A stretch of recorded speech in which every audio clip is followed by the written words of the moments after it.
5, 4, 3, 2, 1, 0. We are live now. Ma'am, start.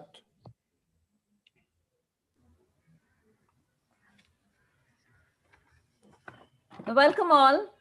Welcome indeed to the beautiful time of dusk, the most interesting part of the day. And even more interesting is, this is the first time in 2021 that AORA reaches through its webinars to all of you. I take this opportunity to wish you all a fabulous new year. And before we embark upon today's venture, I would love to open up what AORA 2021 has in store for you.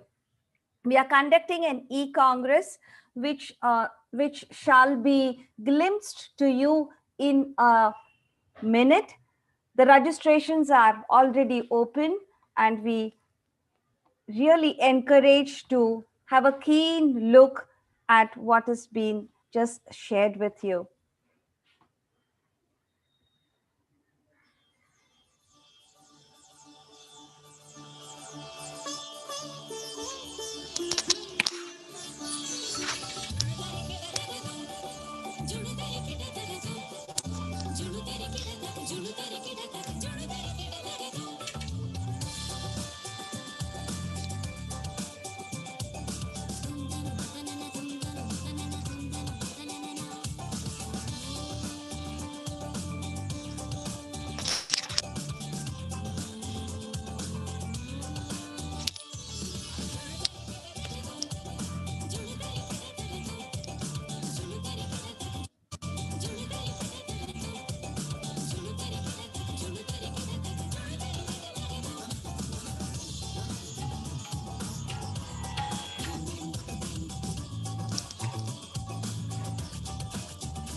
No.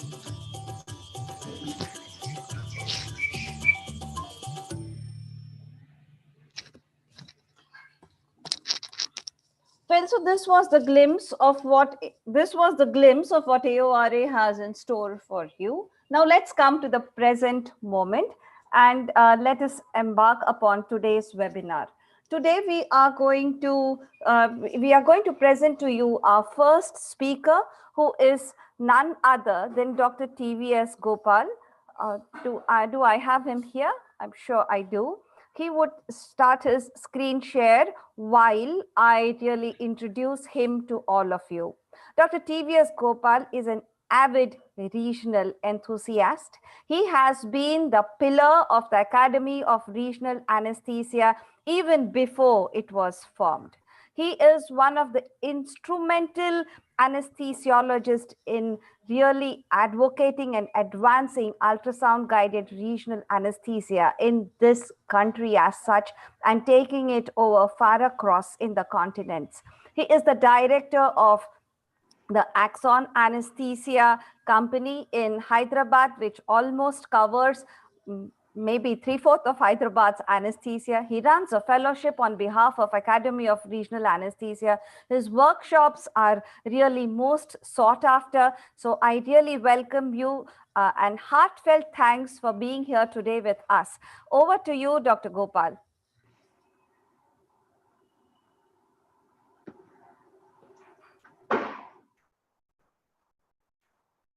Thank you, Roshali, for your very ceremonial introduction.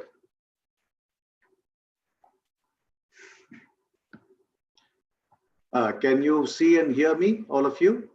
Yes, sir. Yeah, thank you, Ritesh. To begin with, a belated Happy New Year to all the organizers, fellow faculty members, and all the delegates that have logged in for this webinar. And thanks to Ritesh also for taking up this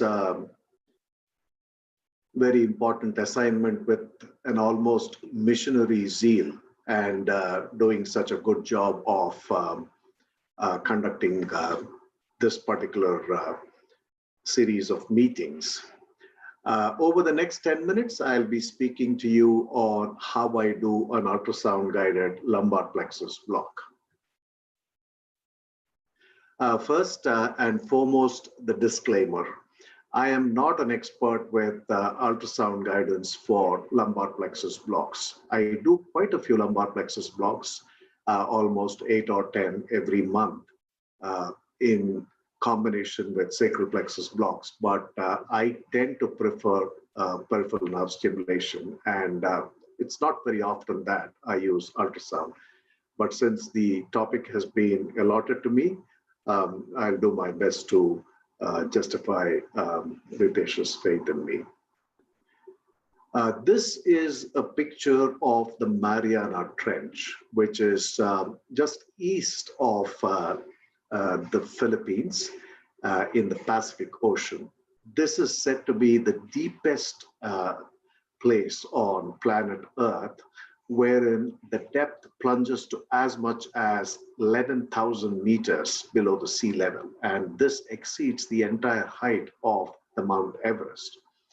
It is interesting to note that beyond a depth of 1,000 meters, there is complete darkness, which means that light does not penetrate beyond 1,000 meters into the sea. If you transfer this analogy to ultrasound, the deeper you go, more the attenuation of the ultrasound waves and deeper structures are quite difficult to pick up with ultrasound, which is why when you wish to visualize deeper structures, you need a low frequency transducer, which affords greater penetration. And the trade-off is that the quality of the image is not as good. So this is the problem that plagues ultrasound guidance for a lumbar plexus block. A brief review of the technical approaches to the lumbar plexus. Winnie and colleagues in 1973 spoke about the now defunct 3-in-1 block via an anterior approach. The very next year, in '74, Winnie and the same colleagues came up with the posterior approach to the lumbar plexus, which was guided entirely by landmark technique and tactile feedback. Cheyenne and colleagues in 1976 introduced the concept of loss of resistance, and they called this the psoas compartment block. We today know that there is no such compartment that exists. Parkinson and colleagues in 1989 were the first to use peripheral nerve stimulation for identifying the lumbar plexus. And it was Kirschmeyer and Bernard Morrigal and colleagues in 2001 who were the first to use ultrasound guidance for lumbar plexus. And today, the current gold standard that is advocated by textbooks and leading journals is that we use a combination of both ultrasound guidance and peripheral nerve stimulation. This is the one block which has a very high potential for bleeding. And that is why this is considered to be an advanced level block, and it is not meant to be performed by beginners in the absence of adequate supervision by trained seniors. As I said a while ago, it was Kirschmeyer and colleagues who, in a publication in the Anaesthesia and Analgesia journal in 2001, who spoke about ultrasound guidance for a posterior approach to the lumbar plexus.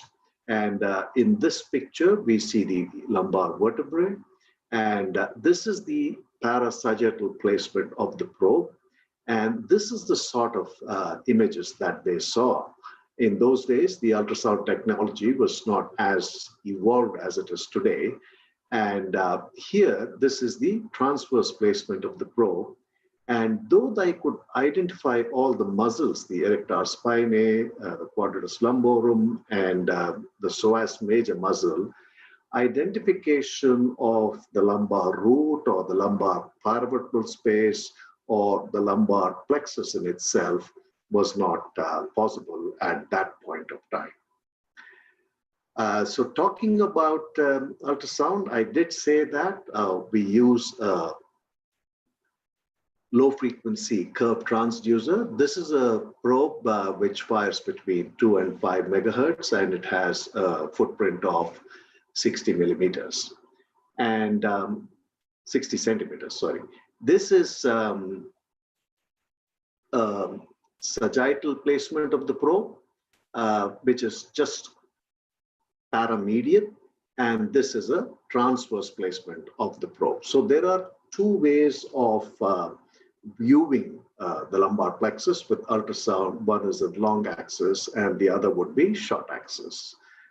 And we look at first the paramedian sagittal transverse process view. So this would be the sacrum, that would be L5, and that would be L4. We typically choose the space between L4 and L5 when we perform a lumbar plexus block with ultrasound guidance.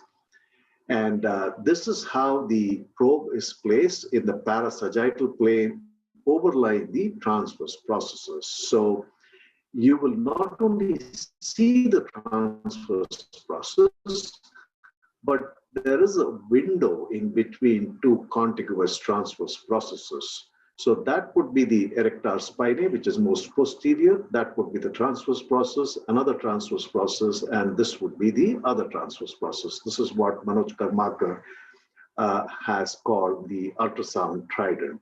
And this in between the two transverse processes would be the psoas major muscle. And at the junction of the anterior 2/3 and the posterior 1/3, that would be the lumbar plexus nerves that would emanate from the lumbar paravertebral space. So this is a small video. This is the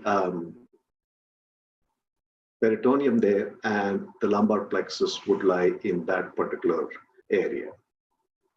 And before we use ultrasound, it is quite important to mark the surface anatomical landmarks, which makes it easier for us to place the transducer on the patient's skin.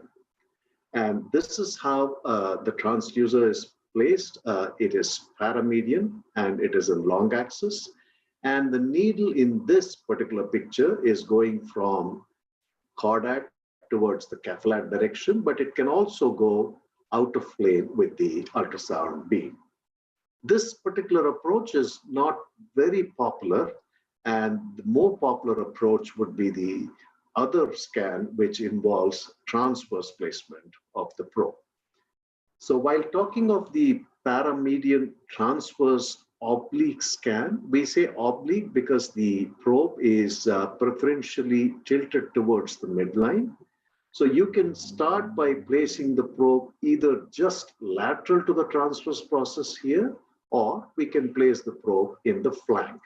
And when we place the probe in the flank, we identify the muscles which are likened to a shamrock by Hens Borglum and colleagues, which they came up with in 2013.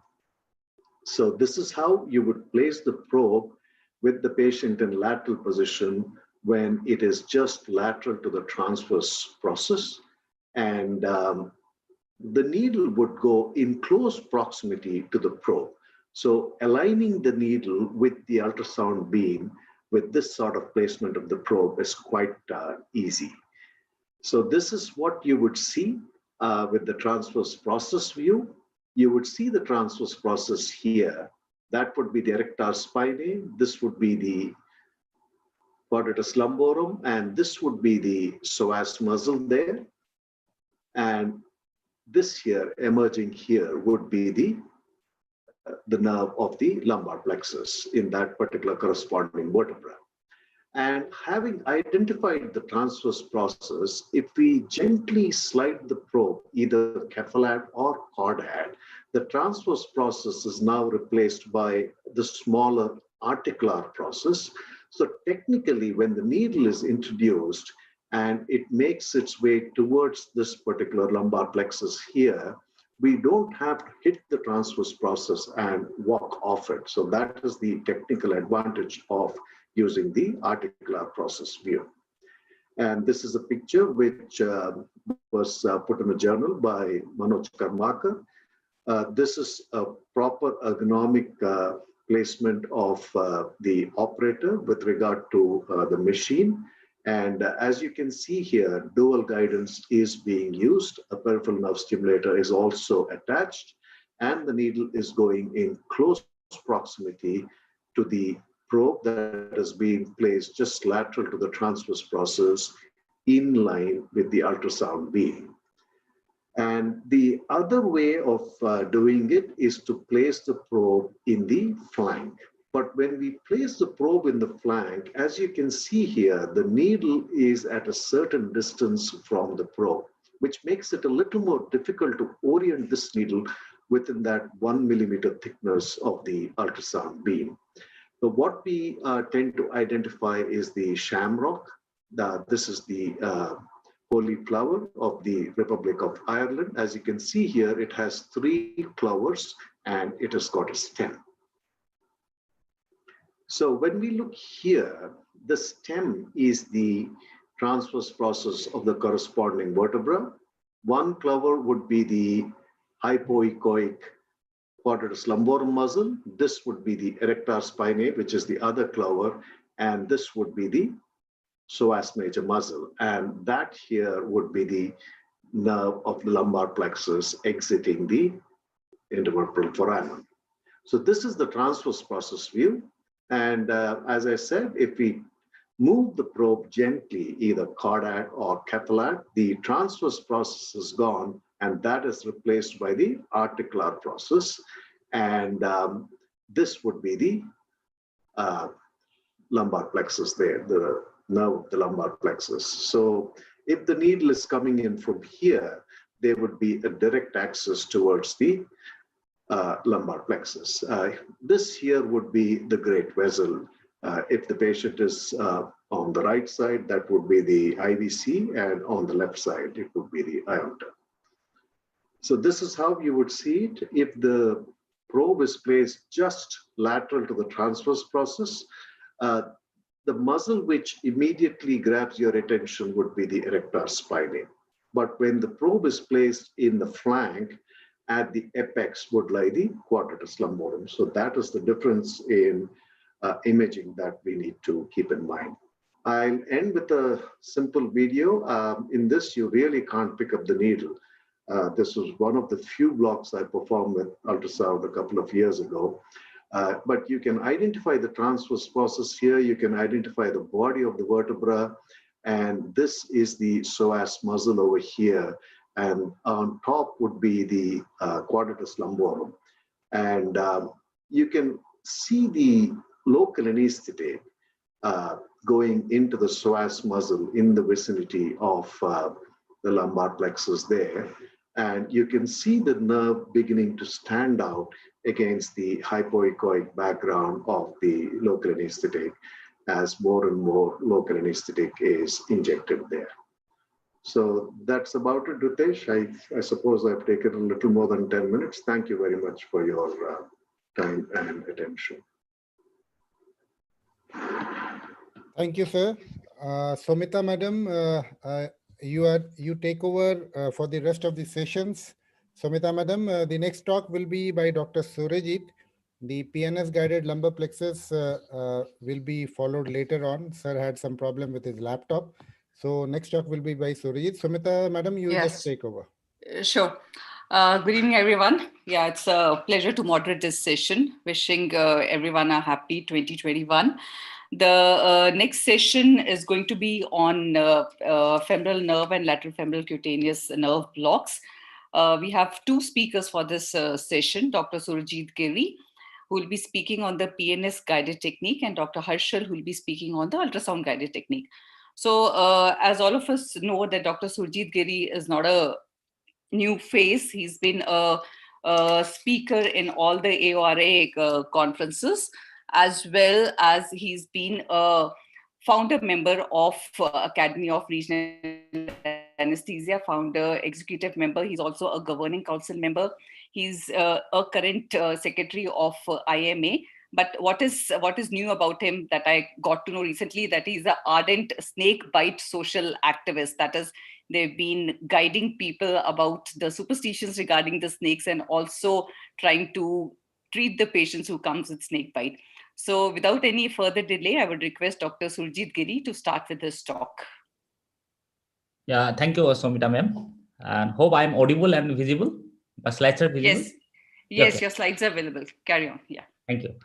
Good evening, ladies and gentlemen. And I have been assigned for femoral and lateral femoral kidneys nerve block and landmark and the PADS guided. And I declare that I taken the written consent from the patient and the parents for photography and videography. And what I'm going to show in the subsequent slides are my own experiences. And thanks to Dr. Sandeep Diwan sir for giving his consent to publish few of the cadaveric dissection photo from his book, Regional Nerve Blocks. Now, femoral nerve can be blocked above inguinal ligament and below inguinal ligament. This is the inguinal ligament. So you can block the femoral nerve below inguinal ligament at the inguinal crease level and above inguinal ligament at this level. Now, if you go below inguinal level, at the inguinal crease level, the femoral nerve is very close to the femoral artery. See, this is the femoral artery, this is the femoral nerve. So in the inguinal crease level, we insert the needle somewhere 0.5 centimeter lateral to the femoral artery. But if you go above the inguinal ligament, that is called the suprainguinal area, here the femoral nerve is far lateral from the femoral artery. So we insert the needle here, that is around 2.5 to 3 centimeter lateral to the femoral arterial pulsation. Now, whether it is above ligament or below ligament, the arrangements are always same. That is the vein, artery, nerve. Vein, artery, nerve. So it is mnemonics is VAM, V-A-M. Now the lateral femoral kidneys nerve is again, this is a far lateral to the femoral artery. You can see this is the lateral femoral kidneys nerve. And if you want to block this nerve, you have to palpate and locate the anterior superior iliac spine. This is the anterior superior iliac spine. You have to go 3 centimeter medial and 3 centimeter caudal. This is the needle insertion point. Now this kid, she came for fracture shaft femur, and we are going to demonstrate about the lateral femoral kidneys nerve block. So you can take any blunt needle, but here I am showing with an stimuloplex needle, and the landmarks are anterior superior iliac spine going 3 centimeter medial, 3 centimeter caudal, and you have to look for the first pop. Means only you will get a one pop from the fascia lata and then deposit the local anesthetics. So you can puncture in it, you get a pop. See, you got a distinct pop, and you can see the distinct pop from the distance also. So that's how you have to you can block the lateral femoral kidneys nerve block. Now you have to remember the osteotome, dermatome, and the myotome. The femoral nerve, suppose this area, surgery is here, anterior part of the thigh. Yes, you can give the femoral nerve block. For knee surgery, yes, femoral nerve block is definitely a choice. For patellar surgery or arthroscopic surgery, or fracture shaft femur, fracture supracandalar femur, fracture neck femur, trochanteric femur, the femoral nerve block is an excellent anesthetic and analgesic technique, ladies and gentlemen. Now, at the inguinal level, femoral nerve has a lot of divisions. This is the anterior division and this is the posterior division. Anterior division is supplying the sartorius muscle. Okay, and here this is the posterior division which are supplying the quadriceps muscle. Now, in the inguinal level, when you insert the needle, in 90% of the patient, you are going to get these twitches. Means you are going to stimulate this nerve. Your needle will be somewhere here, and you will going to get the sartorial twitches. The sartorial contraction will be there. That is not our ideal response, ladies and gentlemen. So you have to redirect the needle slightly lateral and deep, so that we have to stimulate this posterior division, and we should get the quadriceps contraction and patellar dance. Now, this is the ideal repetitor response. You see, I'm getting the quadriceps twitches as well as the patellar dances. This should be the end motor response. So you deposit 0.5 ml of 0.5% of levobuprofen, 20 ml of local anesthetics, only 20 ml of local anesthetic is sufficient, and the patellar surgery is going on very nicely. So another indication is as an on-arrival block, what we are using in our institute. Now, elderly patient with a hip fracture, when it comes to the hospital, they have a lot of comorbidities, and this pain will aggravate their comorbid conditions, and the patient become critically ill. So it is our duty to control his pain. So this femoral nerve is one of the example we can control the pain. But remember, if the patient is having a trochanteric fracture, when there is a trochanteric fracture, there is a lot of swelling, and it will distort the anatomy of the inguinal region. So in trochanteric fracture, we insert the needle around 2 centimeter lateral to the femoral artery. This is the crease, you see, inguinal crease. As we have shown in the previous slide, that we are going to insert a needle at inguinal crease level 0.5 centimeter lateral to the femoral artery, is not it? But here, as the patient has a trochanter fracture and we are there is a lot of swelling, we are going in 2 centimeter lateral to the femoral arterial pulsation. So even if I am going 2 centimeter lateral to the femoral arterial pulsation, I am getting only the anterior divisional twitches, ladies and gentlemen. Here I am going to get the sartorial twitches. See, this is the sartorial twitches. This is the anterior division twitches. So if you deposit local anesthetic here, block will not going to work. So what we'll do, I'm directing the needle slightly laterally and the deep, and so that I could get the patellar densas. This is the patellar densas I am getting. So this only for the trochanter fracture, ladies and gentlemen, at the inguinal level, you insert the needle 2 centimeters lateral to the femoral arterial pulsation. Then we have inserted the femoral catheter, that is non-stimulating catheter, at the casualty itself, you can see, and then this tunneling, and then patient was posted for surgery after 6 hours. And we are giving only bupivacaine 5 milligram plus fentanyl 20 milligram in the as an spinal anesthetics. So this femoral block, decreasing the pain. Then we did the investigation. Then we shifted the patient for the operation, and then we are reducing the local anesthetics in the spinal level, because the patient is having the DCMP with an ejection fracture of around 12%, ladies and gentlemen. So this is another indication which we are using very regularly, that is for the TBW patella. So this is at the inguinal crease level. This is the femoral artery. As there is no anatomical distortion is there, so we will go 0.5% lateral to the femoral arterial pulsation. So this is the femoral artery. We are going just 0.5 centimeter lateral to the femoral artery, and we are taking the 50 mm stimuloplex needle, and our end motor response is the patellar twitches, the quadriceps contraction, and after that we have deposited 20 ml of 0.5% bupivacaine. And see here what the surgeon is doing. One patient out of 10, they will complain pain during surgery under femoral block for the TBW surgery, when the surgeon dissects in this area, and this area is maybe supplied by the fibular nerve, maybe supplied by the obturator nerve. For that, you do not need any extra block, ladies and gentlemen. You hand over 10 ml of 1.5% lignocaine adrenaline to the surgeon, and he will infiltrate like this in this area, including the prepatellar fossa, and the anesthesia and analgesia is complete. So distant femoral block plus infiltration by the surgeon is most of the time is sufficient for TBW surgery. Now this is another indication which we are doing it regularly, and this is a kid, a 3-year boy. He came for fracture shaft femur, and we went for the femoral block and followed by spinal anesthetics. If the patient is posted for hip spica, we give femoral block followed by sedation. But if the patient is posted for plating, then we go for the femoral block followed by spinal anesthetics. Now, if you give only spinal anesthesia for the neonates or children or kid, then it is an effect of around 60 to you can say around 30 to 45 minutes, and that may not be sufficient. By giving this femoral block, we are extending the spinal anesthetics and durations. Not the spinal anesthetics, we are extending the analgesic duration, and then ultimately the patient is pain-free during operation and also after the operation. Now, what we have described till now is the infrainguinal approach. So that is the what we are going to describe about the suprainguinal approach for the femoral nerve block. So this is the again supine position, trochanteric fracture, and this is, you can see, this is the inguinal crease, and this is the inguinal ligament. This is the anterosuperior spine, and this is the pubic tubercle. This is the inguinal ligament. We are going 2 centimeters above the inguinal ligament, and this was around femoral artery, and we palpate the femoral artery. We went 2.5 to 3 centimeter lateral to the femoral arterial pulsation, and we punctured the skin. Then we found a pop from the fossa lata, and again will bounce and followed by pop from the fossa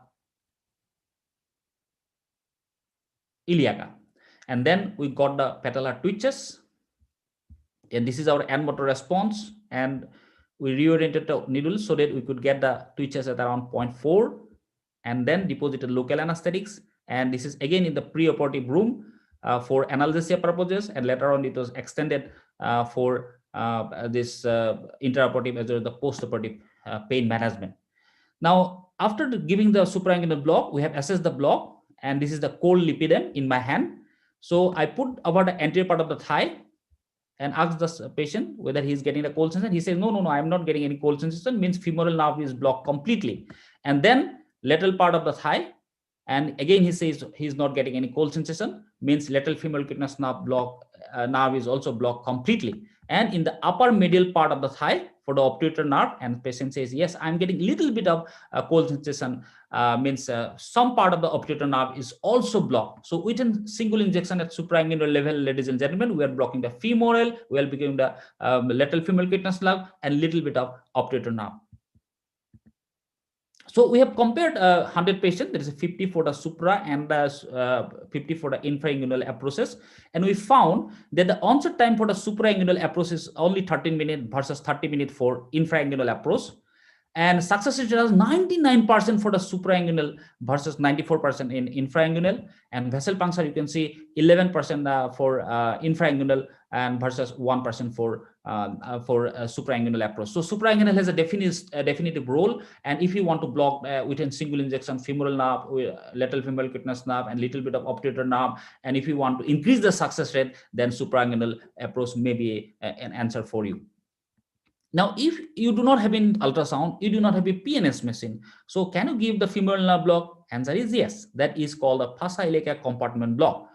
So here we are using epidural needle, and landmarks are, this is the anterior suprailiac spine, this is the pubic tubercle, and draw a line between anterior suprailiac spine as well as the pubic tubercle, and take the lateral, this is the 1/3, this is the point, and this is lateral 1/3, and this is the medial 2/3, and that is the point, and you go 1 centimeter below that.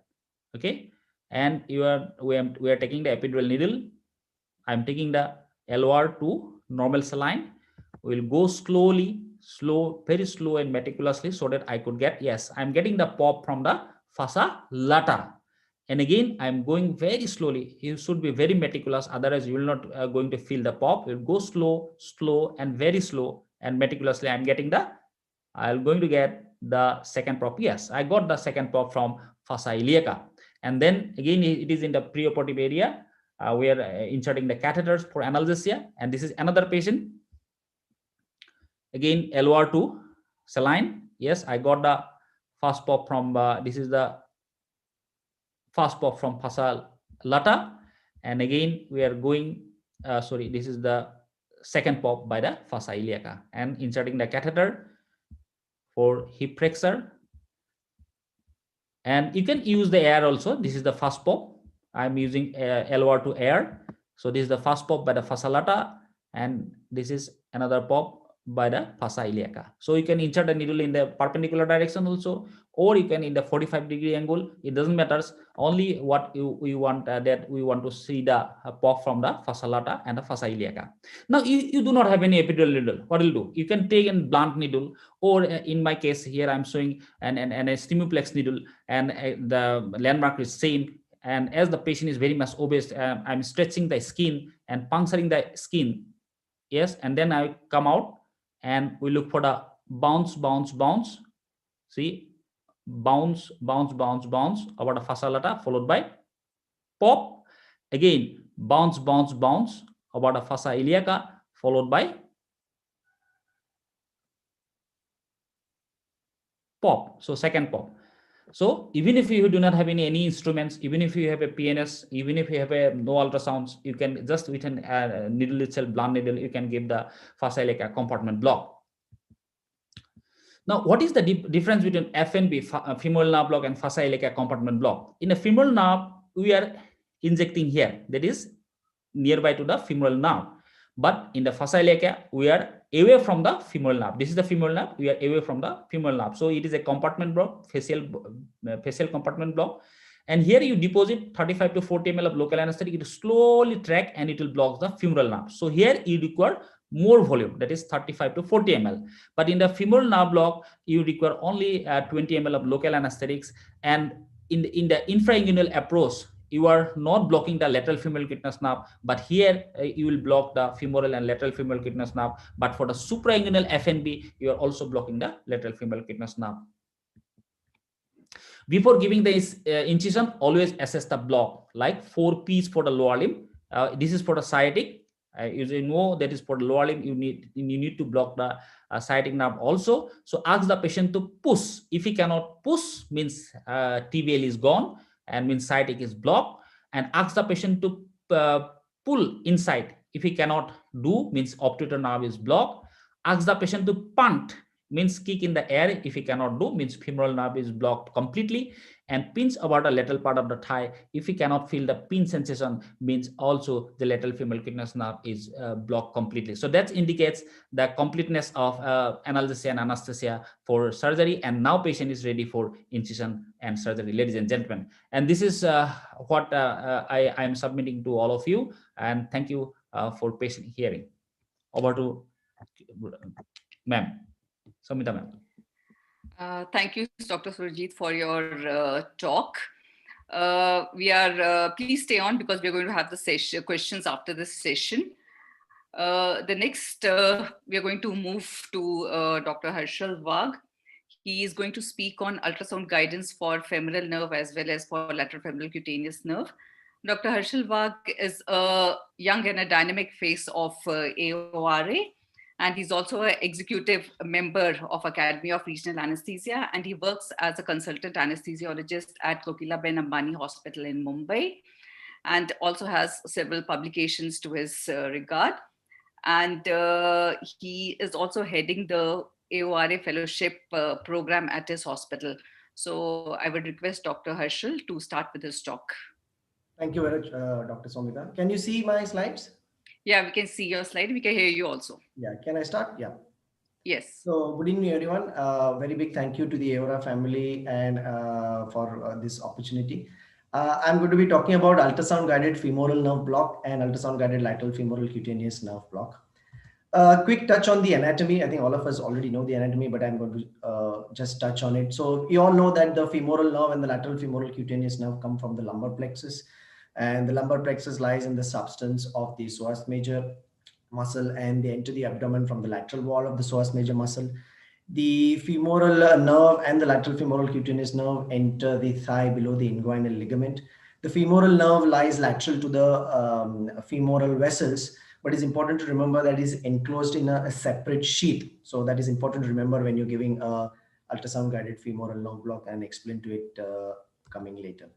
Now, as Dr. Surajit also mentioned, it is important to be aware of the dermatomes, the myotomes, and the osteotomes that the nerve supplies, because in spite of having a good nerve block, sometimes because you're not aware of the dermatomes, myotomes, and osteotomes, the area that is area of interest may not be necessarily blocked. So it is important to know these as well. Now, since this is the way I do it session, I'm going to talk exactly the way I do it. So for an ultrasound-guided femoral nerve block in an averagely built adult, I would use a linear probe, which is a high-frequency probe. I also tend to use the nerve stimulator wherever possible. Nowadays, since with us is available, we also use the injection pressure restrictor. So the reason for using these is basically not only it gives me an added advantage in terms of documentation and medical legal, but I would also recommend students and those people who are starting to learn ultrasound guided to use all the dual or nowadays the triple modality to help in increasing the safety of the block. Now, as a holistic approach to doing the femoral nerve block, or any block for that matter, the way I do it is everybody gets a pre-op visit. I explain to them what the nerve block involves. I think it's a good idea to do a pre-procedure scout scan, because once you don up with all the septic precautions, you get your equipment ready, then you don't want any surprises when you do the scan. So a pre-procedure scout scan always helps. It gives you an idea of what the area looks like, and you have a rough idea of the USG guided picture that is going to be there, your target that you're going to give. Now, a dynamic scan is another thing that I always do. By way of dynamic scan, I mean that I scan the area in all 4 directions, so that again, there is no surprises, and I know what I'm dealing with when I get ready for the block. It is important to remember, or important to scan the target area, but more importantly, it is important to know what you want to avoid when your needle trajectory comes towards the nerve that you are targeting. Color Doppler is something again that I would highly recommend in doing all blocks, because then you don't want to go through any vascular structures on your through your needle trajectory. So there are a few things that you would always do.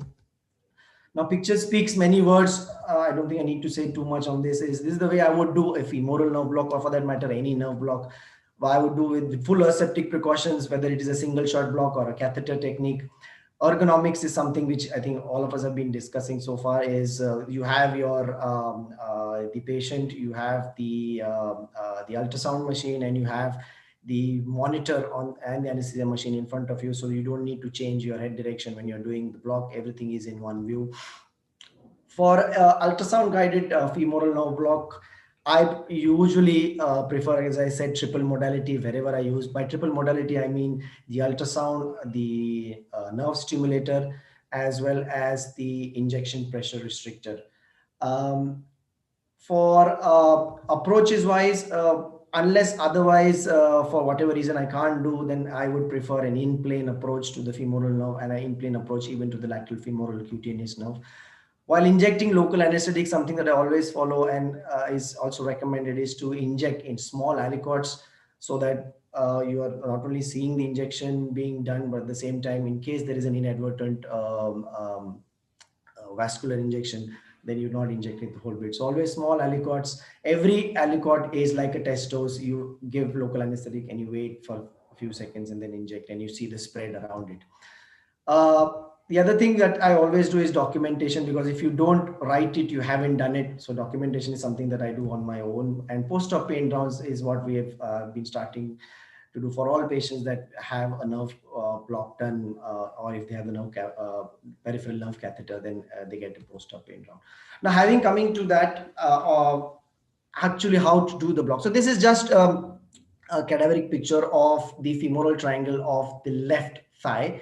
You can see the inguinal ligament on top here, the adductor longus muscle and the sartorius muscle, that's the femoral triangle, and the femoral vessels and the femoral nerve sitting in the femoral triangle. Now, the reason for putting this is, if I were to do a femoral nerve block ultrasound guided, I would probably put the probe in that position and I would be able to see all the 3 structures. But you can probably make out that the femoral nerve below the inguinal ligament actually as a whole is only for a short distance, maybe a couple of centimeters. And after that, it starts giving its muscular and cutaneous branches. So you want to get the femoral nerve when it's at its full. And a rough guide to do that is to also scan the femoral artery as high as up towards the inguinal ligament to catch it as a single artery. So as a general rule, if you give the local anesthetic in the area where the femoral artery is as a single artery, then more often than not, you will catch the femoral nerve as a single nerve rather than when it has already given its branches. So I would come from lateral to medial side in plane and give local anesthetic in that area of the femoral nerve. The other thing to remember, and I think is quite important as well, and maybe cause of a lot of femoral ultrasound guided femoral nerve block failures, is piercing the fascia iliaca. Now you can see the femoral vessels here, the femoral nerve here, and there are 2 blue lines which are there on top. So the first blue line is the fascia lata. The next blue line is the fascia iliaca. Now you can see that if my needle trajectory comes from lateral to medial side and I inject local anesthetic in the area of the femoral nerve, I want to make sure that my local anesthetic or my needle is actually pierced the fascia iliaca. And this I can know by looking at the spread of the local anesthetic. Now, if my local anesthetic starts spreading in that direction, going above the femoral artery, then I will be pretty doubtful that I have not pierced the fascia iliaca. I want my local anesthetic to spread somewhere like that and not track up the femoral artery. Then I'm pretty much sure that the femoral nerve is going to be bathed by my local anesthetic. I've got a couple of videos there which I'll quickly go through. Now, this is what I mean by trying to get the femoral artery as a single vessel, so that the nerve also is pretty much visible, and you want to catch it as a single nerve. Now, before I start playing the video, just to show that this is a femoral artery, that's one of the branches where the femoral artery has also profunda femoris artery. That's the femoral vein which is squashed, and you can probably not make out a hyperechoic structure here, so you can't really see whether the femoral nerve is sitting next to it. So I try and scan towards the inguinal ligament high up and try and get that femoral artery as a single vessel, and then try and look, and you can probably appreciate, if I freeze that, you can probably appreciate a hyperechoic structure which is coming into view when the femoral artery is relatively as a single vessel. So that probably gives you a better idea that the nerve is almost like whole.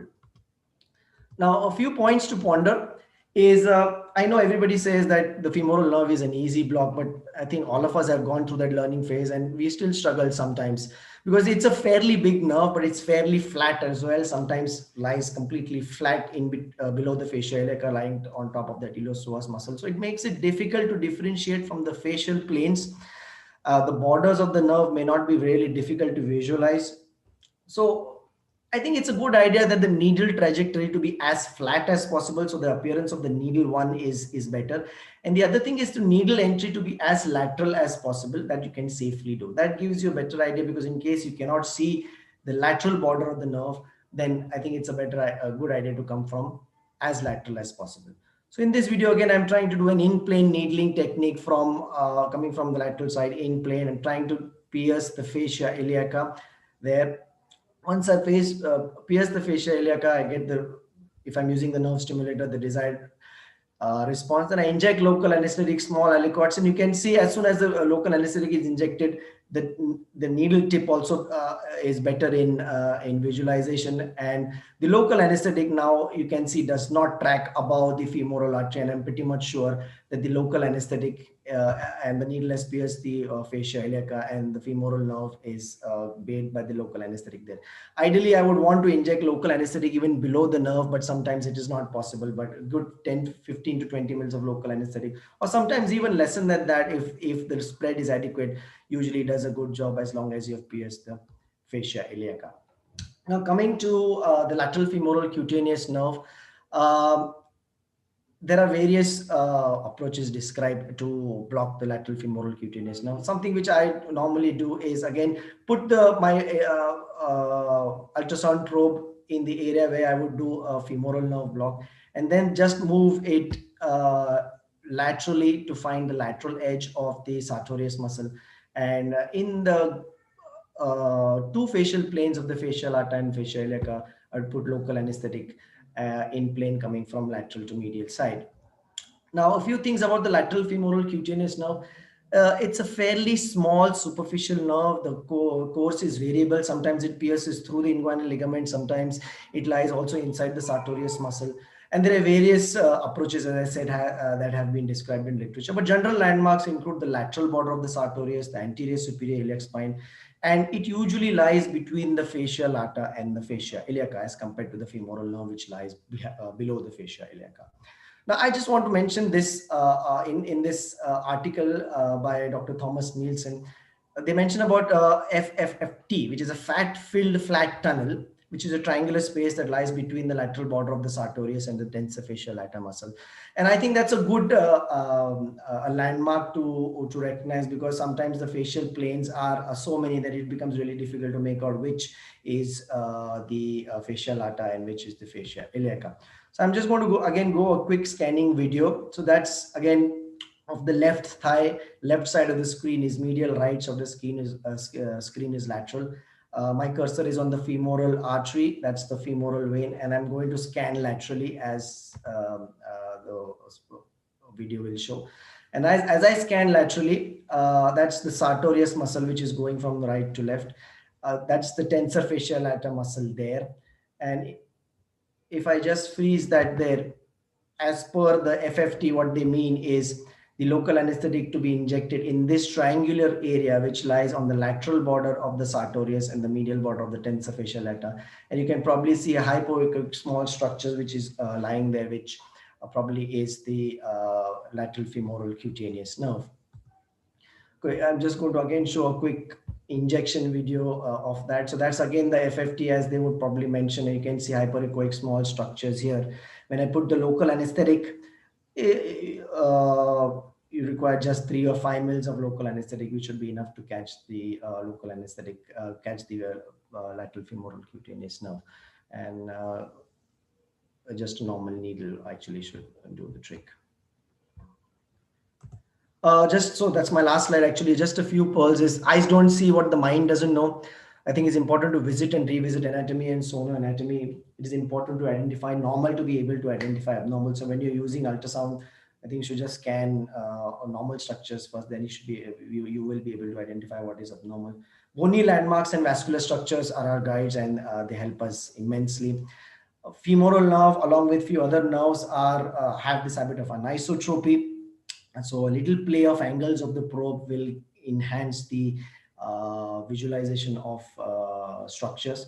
And again, hydrodissection is something that I cannot give importance to more. So I think hydrodissection is something that should always be done to improve the visualization of the needles and also for the structures. So a big thank you to the AORA organizing team, Dr. Ritesh doing a great job, Sonosite, Fujifilm and Anesthesia TV. Thank you very much.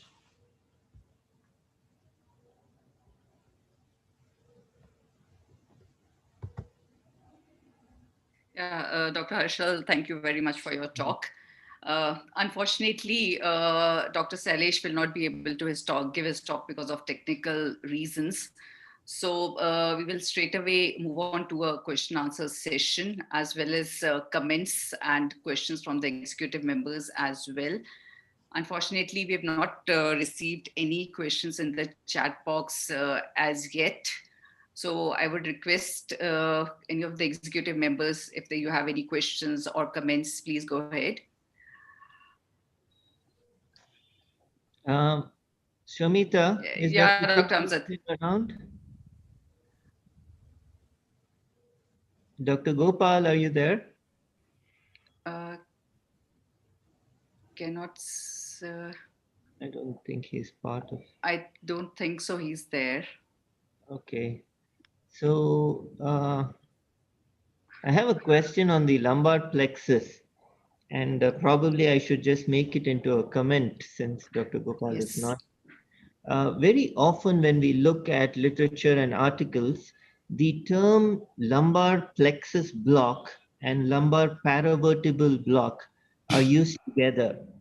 So for many years, as I went through regional anesthesia, this was a point of a conundrum where are they the same entities? Can you call a lumbar plexus block a lumbar paravertebral block?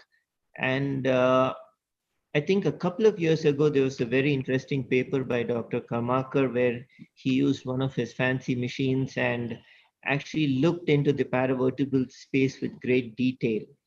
And he found that the lumbar paravertebral space is actually a kind of a fat-filled space, and it is a completely different entity from where we are likely to place the needle while doing a conventional lumbar plexus block. So these are two separate entities. I'm not sure whether we can call a lumbar plexus block a lumbar paravertebral block in today's age with today's imaging and today's understanding. But it's just something for everyone to think about, whether these are one and the same or they are two different entities, whether the lumbar paravertebral space is a completely different entity. I think Siva can highlight something on it. Shiva? Hello? Yeah, Ritesh, I think my internet connectivity is not stable. Yeah, I think you can highlight. Am I audible? Yeah, you're audible. I think you can highlight on this lumbar paravertebral because I have. No, I'm sorry. I'm too far away from that zone. I heard you are doing some hernias under lumbar paravertebral only. Yeah, we are learning about it as previous sir pointed out. The clarity of ultrasound engine is really really poor at that zone. Even when I use an export A, which has got the highest resolution in sonocyte, we still struggle. Where exactly is we are not able to see the nerve, and especially for hernia surgeries where we wanted to block L1, L2, T11 and T12. We can see only bony reference landmark. So below the transverse process to the vertebral body, where to inject is a big question. So our success rate is very variable, as I'm just told, if you in the paravertebral space exactly it works. If you're not in the space, it's not working. So it's not like a brachial plexus where we can see things clearly and dissect out. It's quite deep. So I think we have to have a much more learning in paravertebral space. But as far as lumbar plexus is concerned, I'm not an expert. I don't have much experience. But yes, sir, Silas sir. Hello. Yeah. Sir, you have to unmute. Silas sir, you have to unmute yourself. Can you hear me now? Yeah. Yes, sir. Yeah. Paravertebral block is called as a psoas compartment block because the lumbar plexus is situated in the posterior 1/3 of the psoas muscle. The psoas muscle also has two parts. The thicker part originates from the vertebral body and the intervertebral discs. And the thinner part, called as the accessory part, which is the part which is posterior, it originates from the transverse processes. The actual plexus is between the two parts of the psoas muscle body. So, and it is in the fascia. So it is actually in the fascia between the thicker part of the psoas muscle and the thinner part of the psoas muscle. So it is in the posterior. Initially, they used to think that it is between the psoas muscle and the quadratus lumborum. And that is why it was called a psoas compartment. But that is what they were thinking, that is called as the compartment. But actually it is inside the muscle, the posterior 1/3 of the psoas muscle. Okay, which also contains the vertebral arteries and veins. So the needle has to be in the posterior part of the psoas muscle actually. Even with a nerve stimulator, and then if it is in the posterior part of the psoas muscle, then you get the quadriceps twitches. Otherwise you will not get it. So the advantage of an ultrasound is exactly you can make out where the needle tip is. Okay. Yeah, I may be at maybe infancy, but whenever even I looked at when Karmakar was doing the real-time demo in JIPMER sometime back in 2013, he really struggled to get the twitch. Basically, he has used the fancy machine, actually Philips U, that's the highest engine available, but he couldn't able to see the nerve roots as such, but he was searching a lot to get a twitch. Then, as you said, he landed up between the posterior 1/3 and 2/3. He has injected about 20 ml, but the block effect was not that great. So even if it is a compartment and we are exactly between the posterior 1/3 and anterior 2/3, you inject 25 ml, but still the success rate is. There is I don't know how. For that. There is one reason for that. If you see the lumbar plexus, the higher nerve roots, that is the iliohypogastric nerve, ilioinguinal nerve, genitofemoral, they are all only sensory nerves. So if you are even 1 or 2 centimeters above the at the cranial level, above the L4, then you will not get the twitches. You will not get the end motor response because they are sensory nerves. So then you have to withdraw the needle and go about 1 centimeter down. And then to go to L3, L4 level, maybe. Okay. Then you will be able to stimulate the femoral nerve. That is one of the troubleshootings, that even if you are in the posterior 1/3 of the psoas muscle, you can make out from the ultrasound that you are in the posterior 1/3, still you are not getting the end motor response with the peripheral nerve stimulator.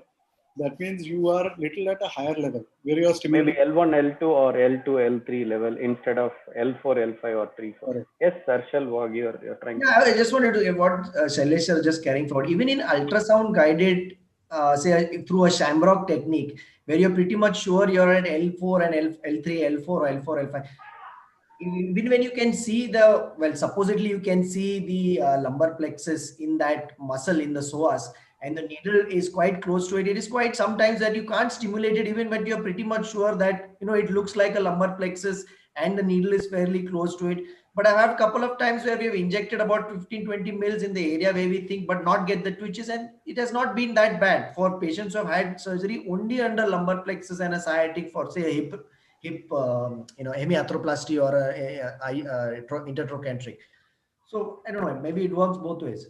I wanted to ask Sailesh sir, what is the success rate for surgical anesthesia through only lumbar plexus? Is it consistent? I mean, I wanted to know from the experts who are doing it routinely. Yeah, we have done quite a few cases, high-risk patients, but only lumbar plexus is not enough for any lower limb surgery. You have to give a sacral plexus block, and that too at a higher level, the sciatic nerve. Monsoon's technique. Parasacral, so I usually give in the same position, I give a lumbar plexus block with a standard technique where there are 3 landmarks, the midline, the posterior superior iliac spine, and the Tophia's line. At that junction, and then same line from the posterior superior iliac spine to the ischial tuberosity, and the junction of the upper 1/3 and lower 2/3. You can give the sacral plexus block, the sciatic block. And then it works very well. I've done bipolar hips, total hip replacements also in only lumbar plexus, sacral plexus blocks without even sedation. Actually, I had a lot of videos also, but unfortunately, that's okay. Unfortunately, it is not working. Dr. Shiva, even with these, Dr. Shiva, we also, this is Dr. Soumita, we also keep doing all our high-risk hip and THR under lumbar plexus block, and the success is quite good. If we keep the pros and cons in mind. And also, we do it as a dual guidance. I don't know how many of us are doing lumbar plexus block only with ultrasound, but we definitely use a dual guidance while we are doing it. There's a dual guidance, yes. Yes, always. I think with the only peripheral nerve stimulators, but now I do with a dual guidance. But ENS I've done maximum.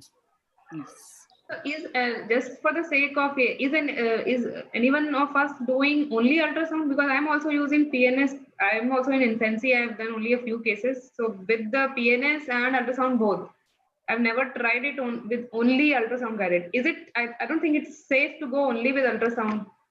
Like experts can comment on that. So Neha, for a while we were doing this block under pure ultrasound, but it completely depends on how well you can visualize the neural structures coming into the psoas muscle.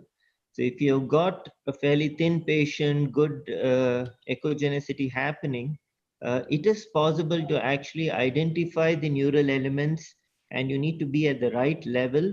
It is possible to go in and have success with pure ultrasound rather than using. But I think even being a pure ultrasound person, I would still say it's a good idea to do this block with the PNS also, dual guidance, till we are able to image and understand it the way we should in 2021. It is a safe idea to use both PNS and ultrasound. Just to Amjad, I want to ask, if you are doing purely under ultrasound, do you put a transverse process view or an articular process view? Yeah, so the core idea here is to actually study that area of the lumbar spine first, and actually look to a place where you just go off the spinous process and you can just see, you're saying, it's somewhere just before the articular process. I'm trying to share some images, Ritesh. I'm not able to share screen.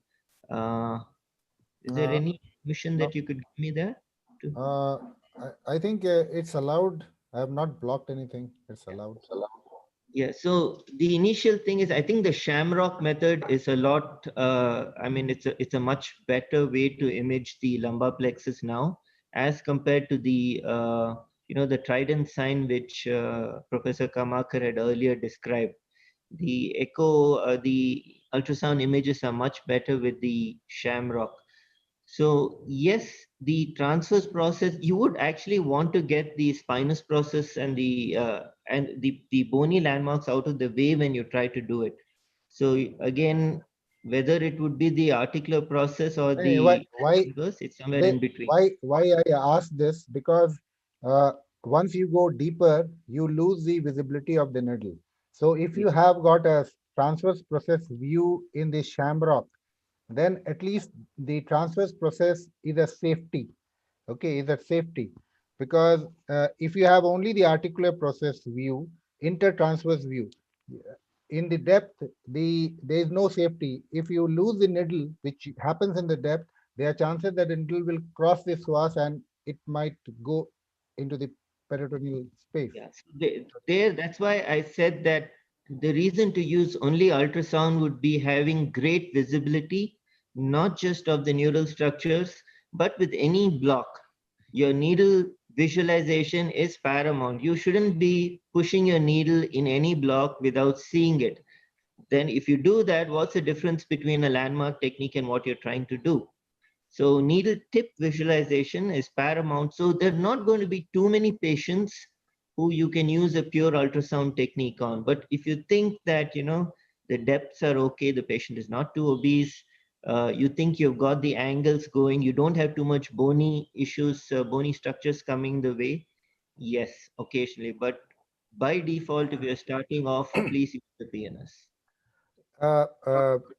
I think most of the lower limb blocks, you should always use a dual modality because they are deep blocks, especially lumbar plexus, sciatic at all levels, because we are actually not seeing the structures. So best is always to use a dual modality.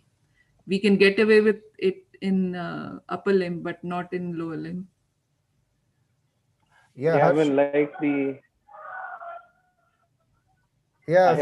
upper limb, where we now, our understanding is phenomenally increased, exactly about all the structures. This paraspinal areas we have to study as a group, we all of us. So what are all the architectures of the bone, which is exactly the articular process, and then how the transverse foramen looks. And some thin individuals, we have seen the epidural and the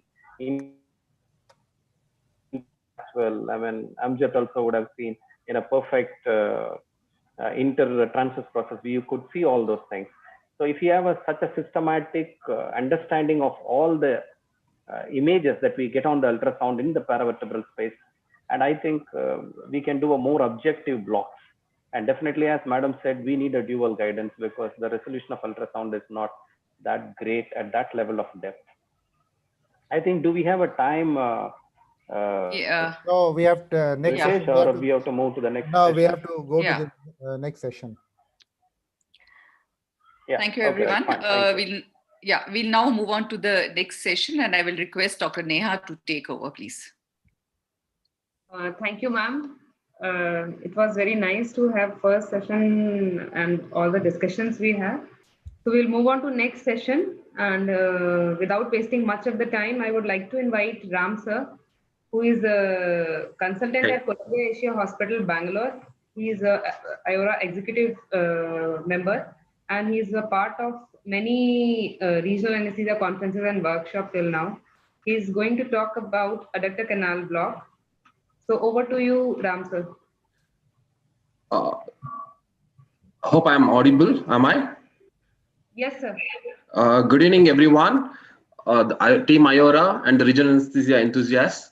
So today's talk is adductor canal, and I'll be speaking on adductor canal block, how I do it, and also in addition to this is what I need to know about it. So greetings from Columbia Asia Hospital, Yeshwanthpur. A short history of Hunter's canal. John Hunter in 1985, he was doing a lot of aneurysm surgeries, popliteal artery aneurysms, and he was ligating the femoral artery and femoral vein also. But he did it on 4 different patients. And what exactly happened was the 4th patient died and the 5th patient survived, where he actually realized that he was trying the vein as well. On his name, the Hunter's canal, the adductor canal, or the subsarterial canal, which is the fibrous sheath enclosing the artery, was coined.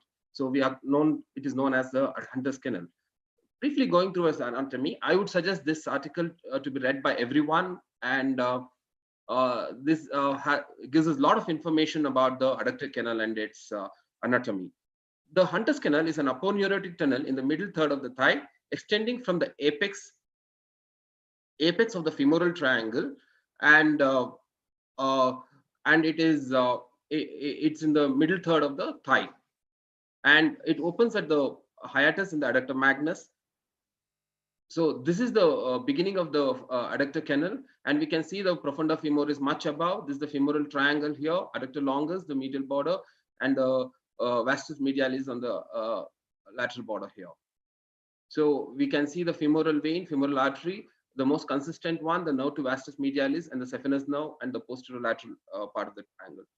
So the muscular borders are very important. This is the anterior one, which is the serratus anterior, the red star, and the lateral border, which is the vastus medialis, and the posterior one, the adductor longus, and beneath that is the adductor magnus. So the proximally it's adductor longus and adductor magnus. So, and the adductor canal also consists of 3 foramen, which has been described. The superior foramen is where all the femoral vessels with the saphenous nerve enter. Then the anterior foramen, which is important here as far as the our saphenous nerve block or the adductor canal block is concerned. It traverses and pierces the vasoadductor intermuscular septum, and just at the part of the middle one. So the inferior one, the femoral blood vessels only exist. We need to understand the saphenous nerve comes much above the femoral vessels. Femoral vessels in the adductor canal. So the inferior one is the hiatus, which is the muscular layer in the adductor magnus muscle. The fibrous tissue in the adductor magnus and the vastus medialis, and it forms a hiatus, and the space between the oblique and the medial heads of adductor magnus.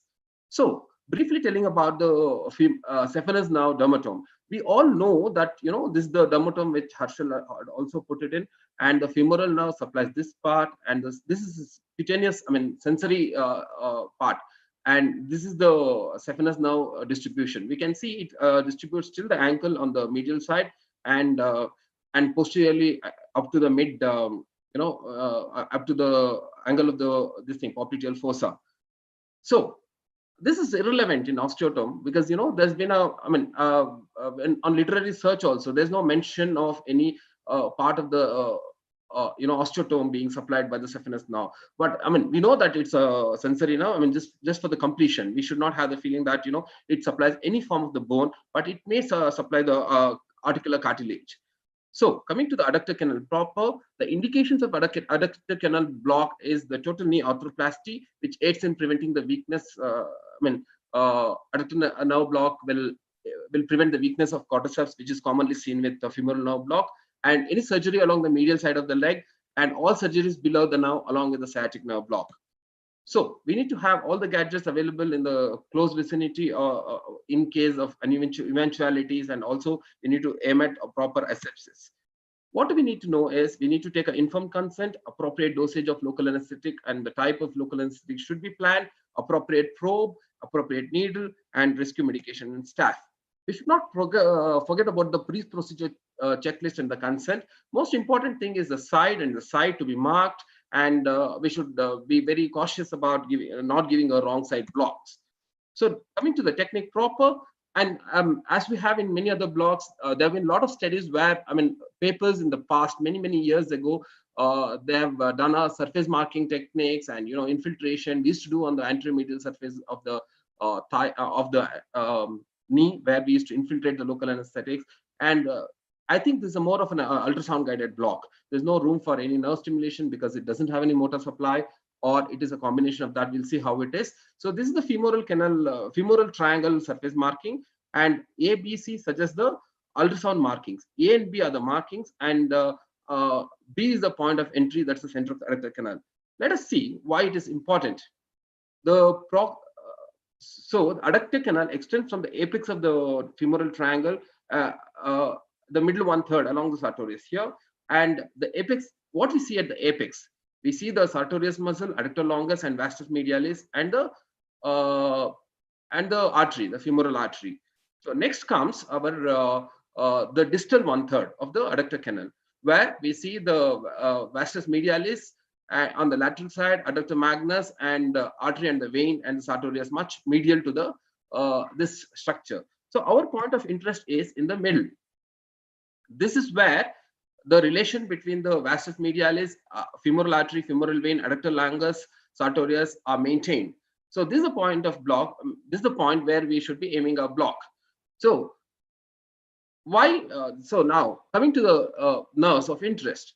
So if you see this previous slide, here the nerve to the vastus medialis is more consistent throughout the course. So we have the saphenous nerve. It is the largest and the longest cutaneous branch of the femoral nerve and the longest nerve in the body, nerve to vastus medialis. And there have been some papers which suggest the obturator nerve and a branch of it will also contribute. What we need to understand here is the saphenous nerve and nerve to vastus medialis forms a plexus between the femoral condyles and the femoral artery on the posterior surface of the femoral artery. And so coming to the adductor canal block proper, the value of adductor canal block for TKR in particular is difficult to assess given that the nerves that course through the adductor canal innervate only the anteromedial joint with the posterior innervation originating from the sciatic nerve. So this slide shows us how consistent is the nerve to vastus medialis and the deep plexus which I was mentioning, which also gives a genicular band, are consistent in providing analgesia to the anteromedial joint. In the study which I was mentioning in one of the first slides of the references, so out of 20, all 20 had had intramuscular branches from the nerve to vastus medialis, and the deep plexus contributed to 90%, which forms the deep genicular nerves which supply the anteromedial, and to a lesser extent the saphenous nerve, which is about 55%, though it had 55% out of 20.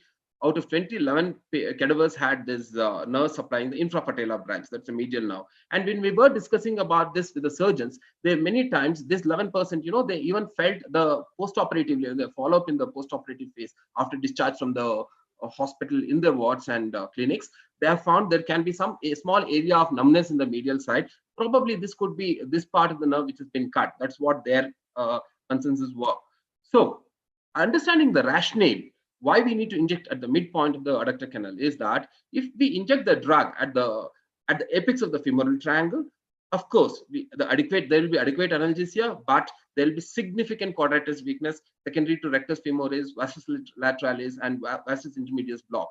If you see this yellow structure, if you see a dissected specimen, there will be a lot of nerves which will be coming up. If you give a volume about 15 to 20, they can easily block the femoral nerve. So what is the rationale in not injecting at the lower end? Injection of large volume of local anesthetic in the distal part of the adductor canal, closer to the hiatus, can spread to the popliteal fossa, involve the branches of the sciatic nerve with varied degrees of foot and ankle weakness.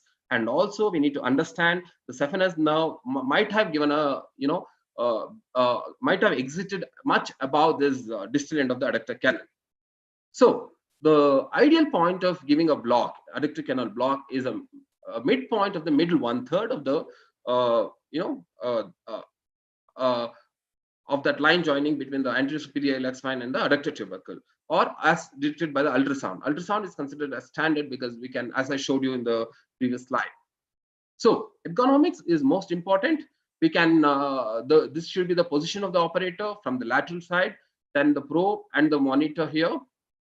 So patient's leg to be slightly abducted and externally rotated, and we usually appropriate probe has to be selected, low frequency probe, and a pre-scan has to be done. We should be cautious about the patients in obese patients.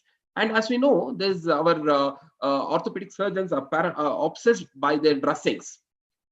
They can extend till the mid thigh, and we might have to squeeze it back and forth, and we should be cautious about not making the dressings unsterile as well as our catheters unsterile. So this is a single shot adductor canal block which we are giving. You can see this is the lateral end, this is the medial end, and we can see the needle coming from the lateral end towards the medial end. This is the femoral artery here. So we should be cautious about the vasoadductor membrane, which I was mentioning about. It's a thick membrane between the vastus medialis and the adductor muscles here. So this is the needle tip coming in here, and we are as it was mentioned, the precautions like hydrodissection can be used, and be careful, and we should be cautious to see the needle tip here as we are approaching towards the artery and the vein, and I'm just dissecting here, hydrodissecting or giving a local anesthetic there, and we can see the nerve popping up here, and I'm going over the nerve, and I'm just injecting there, trying to separate the facial planes, and here is the saphenous nerve. So this single shot nerves can be, blocks can be used when we are doing any of the procedures on the medial side, if it is not approachable, as in many of the vascular cases where there'll be gangrenes in the leg and etc. So now coming to the catheter technique, we do catheters for most of the TKRs. This is the lateral side, and this is a 2V needle which we are using it, and you can see the spread, hydrodissecting, and you can see closely the catheter coming out of the Huber tip, and the spread of the drug.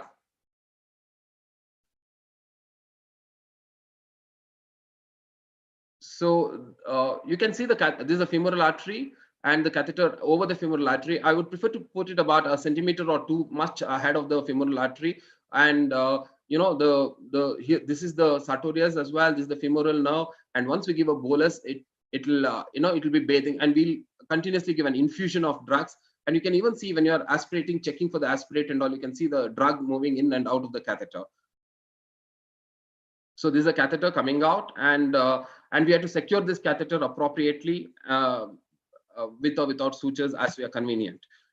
We usually commonly use about 0.25% of bupivacaine, anywhere between 15 to 20 ml bolus, if at all we are giving. If it is required, otherwise many a times it will suffice to give a 10 ml boluses. Then if it is properly, you can see the expansion, and infusion of 0.1% bupivacaine, 5 to 8 ml per hour is used for a postoperative analgesia.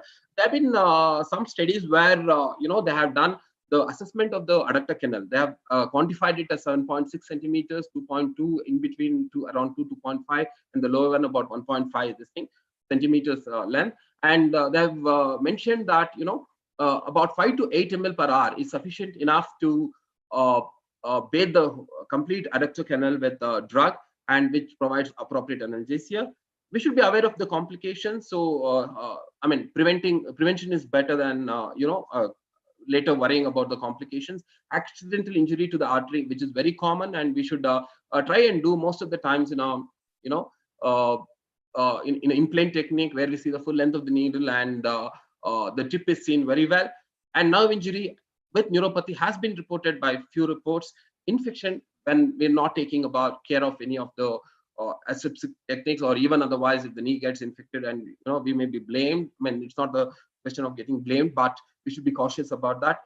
Last but not the least, we should be cautious about how much of local anesthetic we use. Local anesthetic systemic toxicity should be always kept in mind, because most of these patients who come for the TKRs will be elderly with quite many comorbids.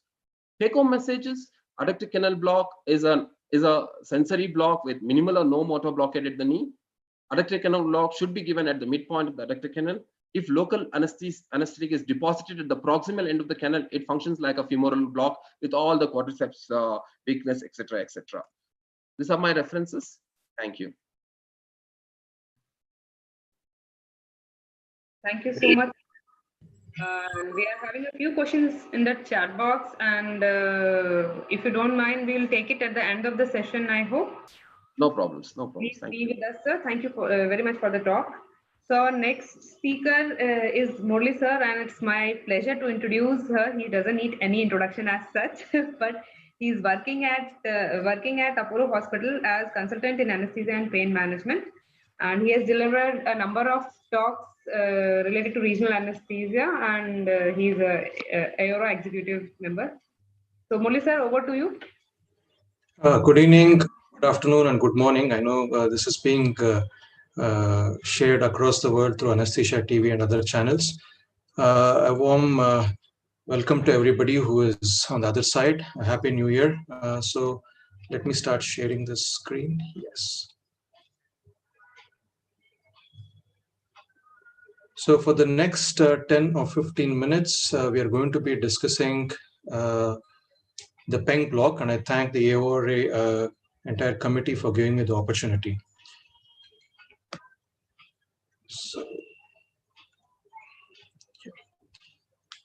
To start off with, disclaimer, no industry affiliation, and we've taken consent from all the patients whose videos I'm going to be showing. Now, the outline of my talk is to talk about the anatomical basis of this new block, the scanning technique and the sonoanatomy which is involved, the block per se as to how we do it, the indications, the contraindications, and the possible complications that we might encounter. So coming to where the entire story of PENG block started, it actually comes from the chronic pain. So people were doing the denervation of the hip for hip pain in the chronic pain practice. And what we would generally do is do an RF ablation of the anterior capsule. Now, Dr. Philip Peng from Toronto is a very interesting person because he does both chronic pain and acute pain, and he's an authority with regards to ultrasound blocks, both in acute and chronic pain. So his team from Toronto went ahead and did a cadaveric study to see what the anterior capsule is supplied by, and do we have an anatomical basis of where we can put the needle. So as you can see in this cadaveric specimen, which is explained in detail in this study, which was published in 2018, they noted that the anterior capsule of the hip joint is supplied mainly by the femoral nerve, the obturator nerve, and an accessory obturator nerve. Now, what they noted is the femoral nerve gives two types of branches to the anterior capsule. They called it the high branch and the low branch.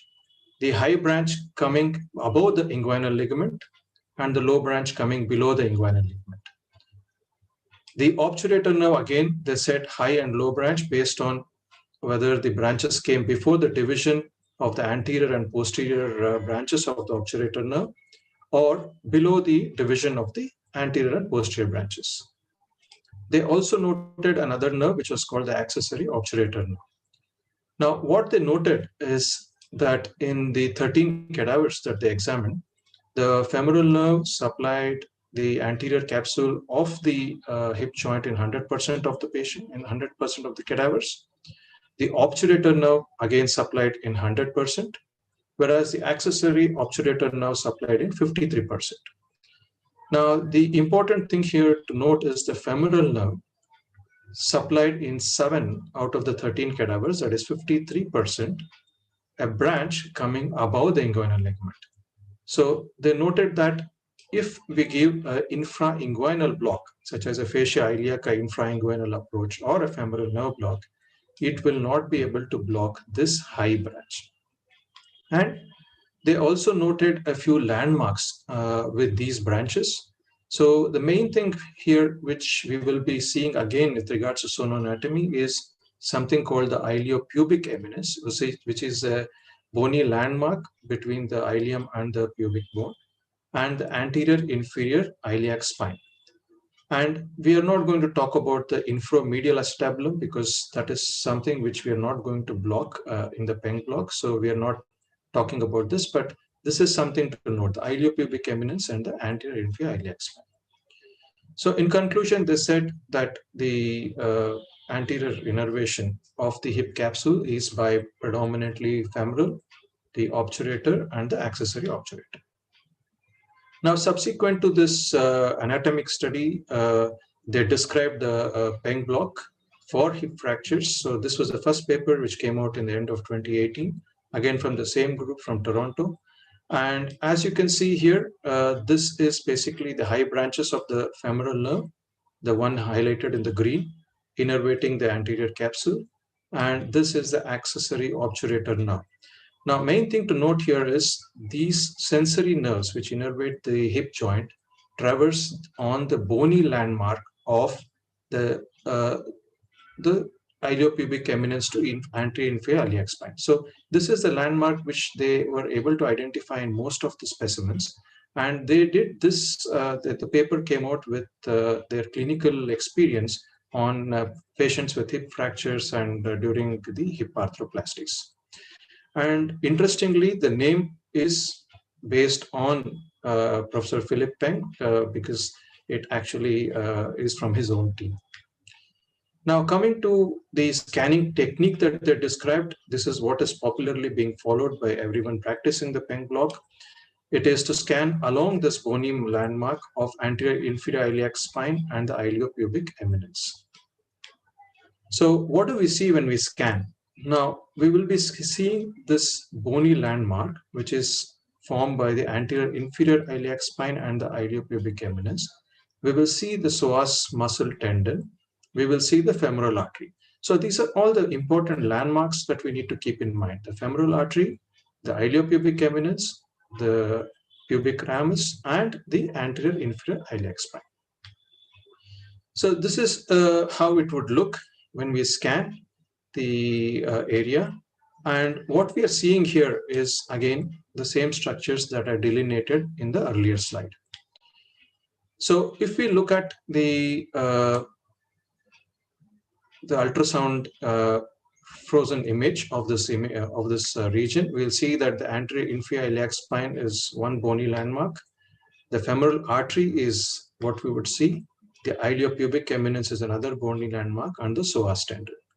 And the target here is between the psoas tendon and the bony prominence, which is formed between the anterior inferior iliac spine and iliopubic eminence. Now, what do we see when we scan this area? If you were to go a little distal, where we have image A, we will see the femoral head, and you can see it as a nice dome-shaped structure, and the femoral artery over here. And as we scan a little bit more proximal, we will see the earlier mentioned bony landmark of anterior inferior iliac spine and the iliopubic eminence. So as everybody has been mentioning during the last hour, we definitely need good monitoring, the emergency drugs in place, an IV cannula, and of course the ultrasound to do this block. So what is the position? This block is done in a supine position, and I've just kind of marked here to highlight the different structures. So the anterior inferior iliac spine would be somewhere there, the pubic tubercle, and generally the iliopubic eminence is seen just under the femoral artery. So coming to what we would see when we scan this area, so we need to start scanning at the level of the anterior superior iliac spine. So we would see a nice bony prominent structure with a shadow, anechoic shadow. Then we'll come down to the level of the anterior inferior iliac spine, where we will see a bony shadow, but much more medial to the anterior superior iliac spine. And then we tilt the probe to around 30 to 45 degree angle to align it with the iliopubic eminence. So this is the final image that we will need to get before we proceed with the block. So coming to a video just showing the same things again. So we'll start with the anterior superior iliac spine. As you can see here, that is a bony shadow, which is the anterior superior iliac spine. And as we move more caudally, you will start seeing the anterior inferior iliac spine somewhere here. And now once we see the anterior superior inferior iliac spine, we tilt the probe to around 45 degree angle to align it with, now you can see the femoral head and the capsule, and align it in such a way that we will be able to see the anterior inferior iliac spine, the iliopubic eminence, the psoas tendon, and the pulsating femoral artery here. Now the block requirements for this block is that we would require a curvilinear probe in most of the patients. In thinner patients, we have used a linear probe, and we normally use a 100 millimeter block needle or even a spinal needle in certain cases because we don't need to stimulate. We earlier used to, but now we don't. And a local anesthetic of around 15 to 20 ml. Now, the ergonomics is that we do the block along the line of visual axis. So we can see that the operator is here under complete aseptic precautions, and the ultrasound machine is in line with the axis of the needle. Now, I'll just show a couple of videos of the block being performed. So this is the femoral artery here at the top. And in this, we cannot visualize the needle that well, but you can see the local anesthetic spreading. So it has been hydrolocated. So we can see the femoral head, the bony landmark of the anterior inferior iliac spine on this side, and the iliopubic eminence, and the local anesthetic spreading just above the bone. This is another video showing the needle coming in line, the femoral artery here. So just above the bony prominence of the iliopubic eminence, the local anesthetic is injected to block the sensory nerves which innervate the capsule.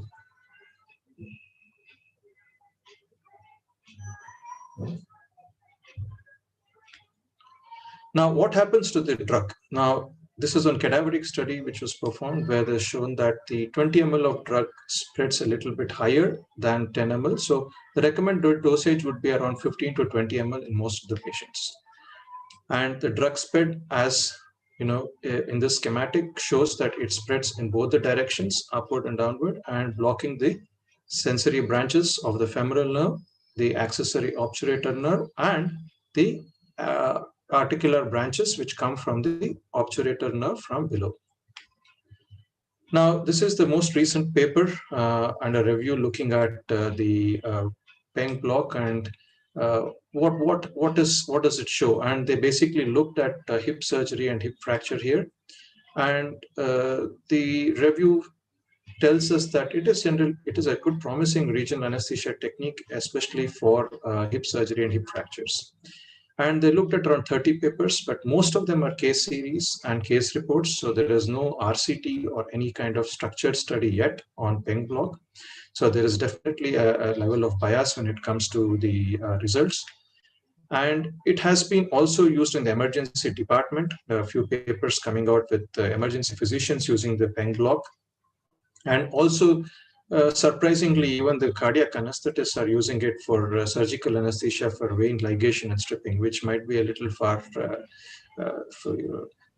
It might not be the right block for it, but there are all other kinds of indications which are coming out. But I believe that it is an excellent block, mainly for hip surgeries. So, is it a safe block?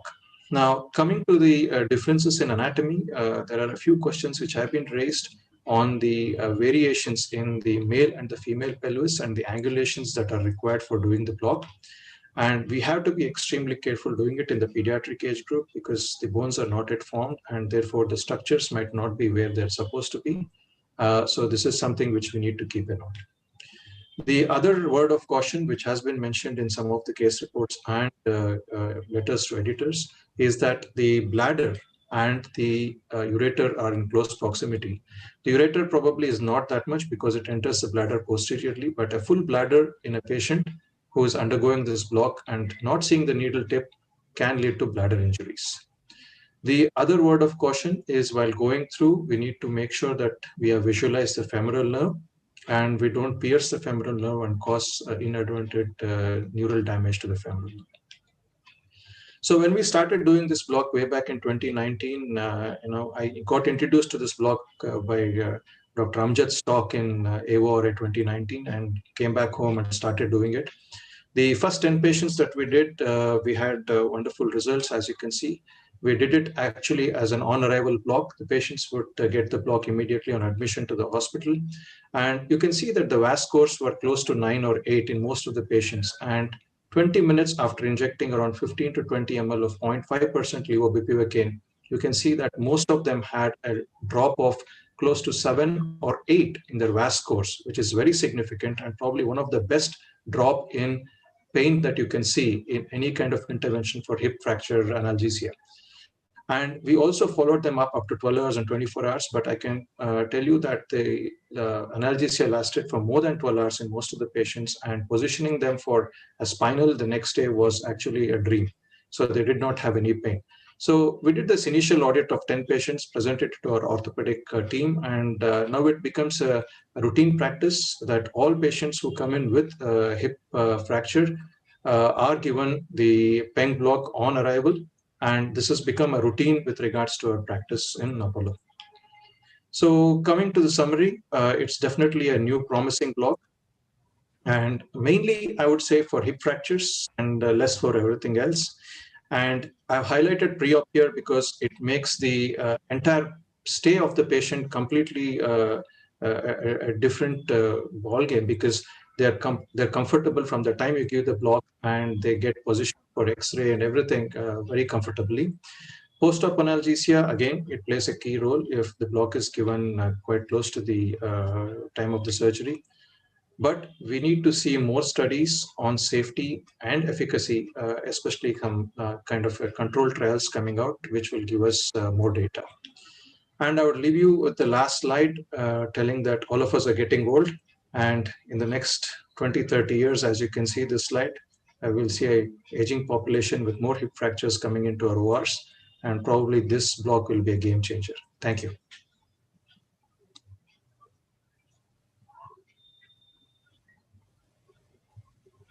Thank you so much, sir, for the detailed discussion of this relatively new block, I should say. So after adductor canal and Peng discussion, we'll move on to suprainguinal fascia iliaca block. And I would like to invite Rupinder ma'am for that. She's working as professor in Dayanand Medical College, and she's an AORA exo. Over to you, ma'am. Thank you, Dr. Neha, for that introduction. I hope my slides are seen. Yes, ma'am. Yeah, okay. So today, at the fag end of this webinar, we are going to discuss the suprainguinal fascia iliaca block, how I am doing it. So it is fashionably called as the SIFI block also.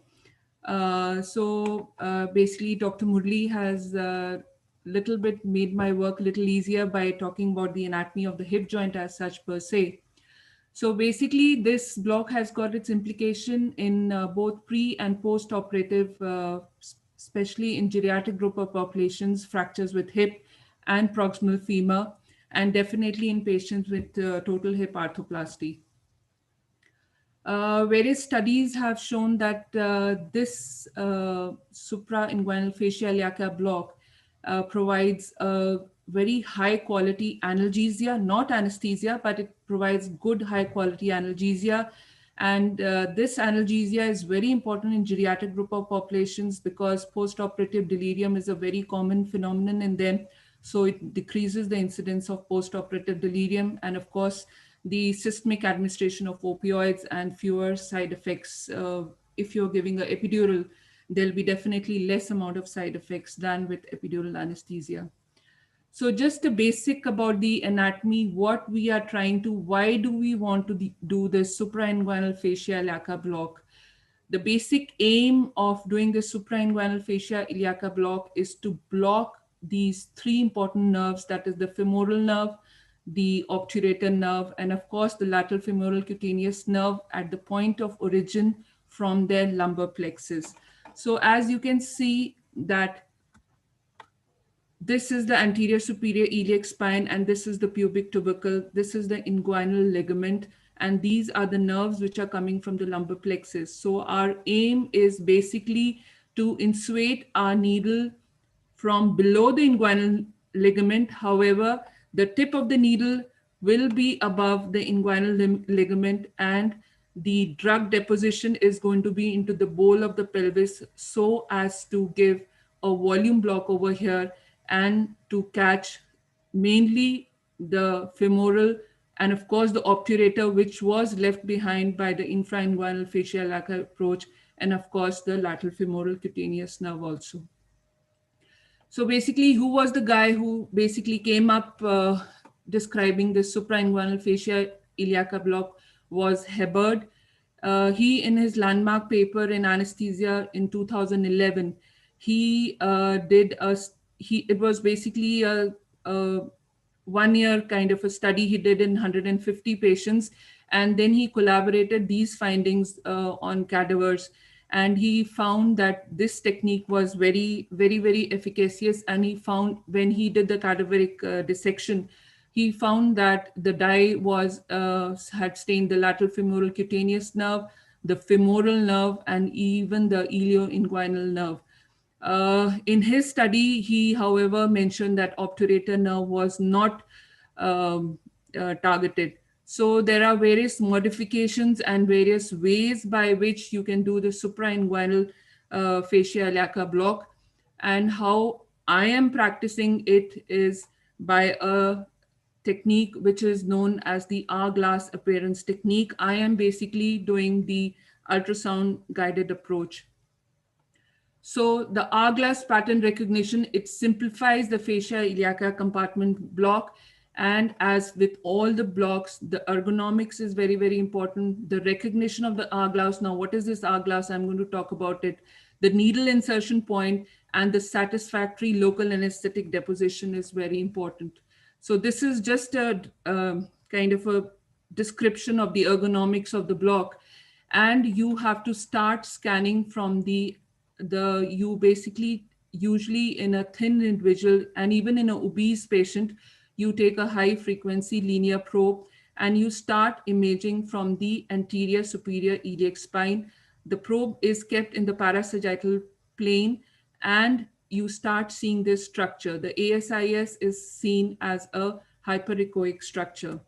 Now you start moving your probe from the ASIS and come down to the anterior inferior iliac spine, and the Kevlar end of the probe is directed towards the umbilicus. So once you direct the Kevlar end of the probe towards the umbilicus, you start seeing certain structures and you will be able to see the ilium. The anterior inferior iliac spine is not seen over here, but in few cases you will be able to see. So the exact location of your probe is this way.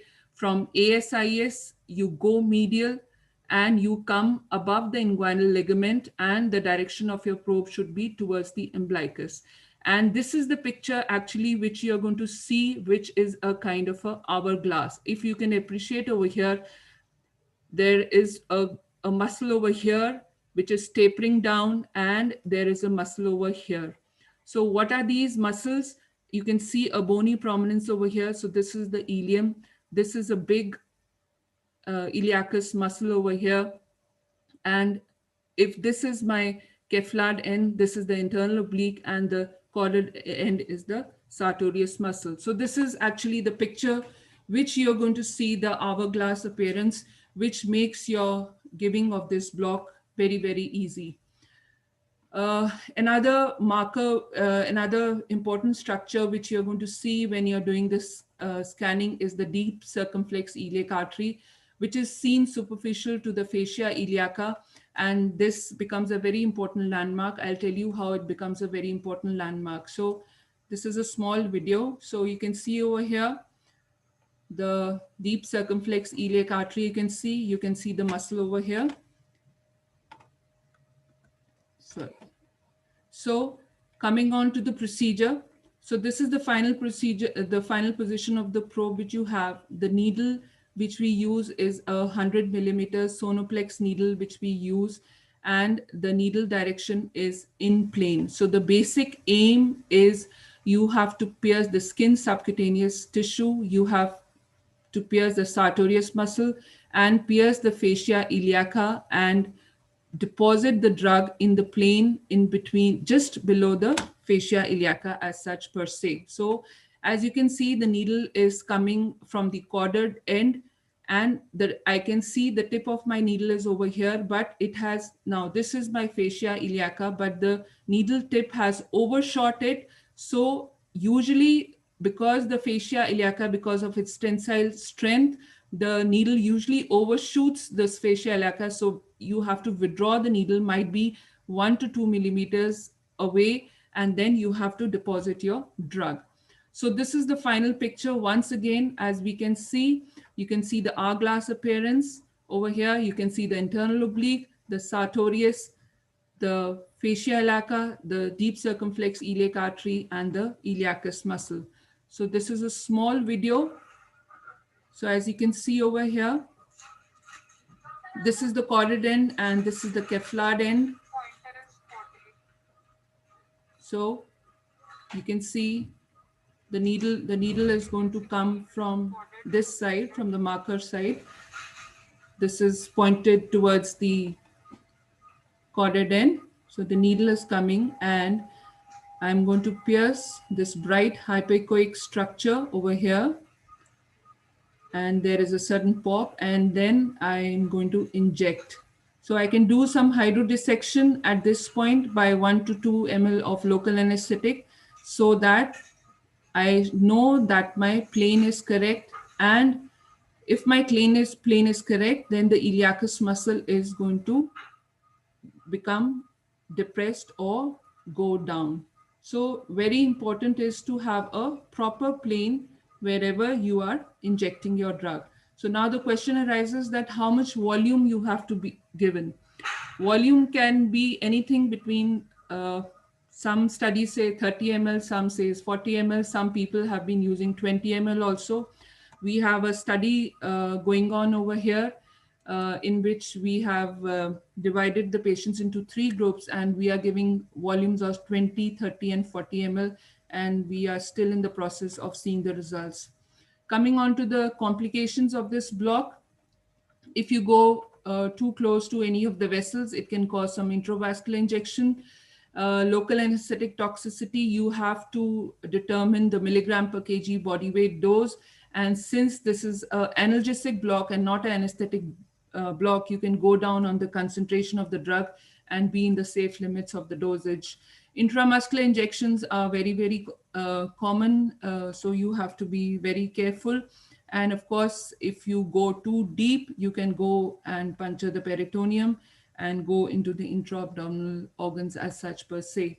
So the key learning points of this block is you have to identify the hourglass pattern, though there are various other methods of also giving this SIFI block, but the most commonly used method, which I use over here, is the hourglass pattern, because we have seen that the success rate is very good and you are in the right plane absolutely.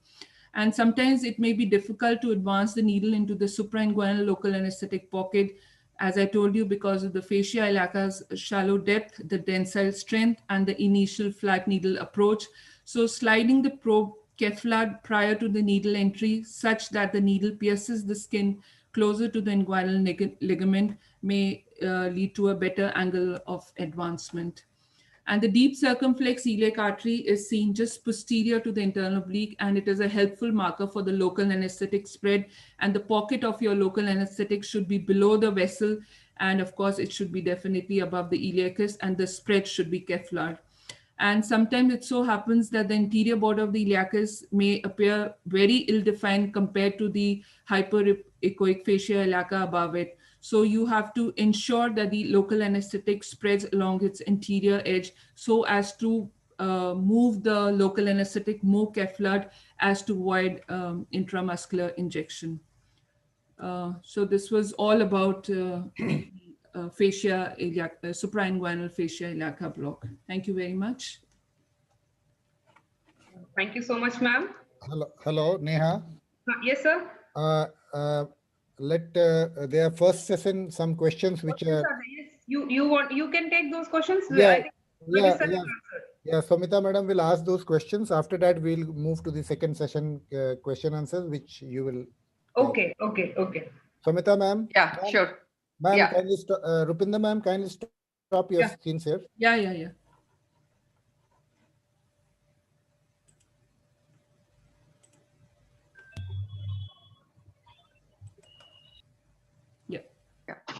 Dr. Salish, are you around?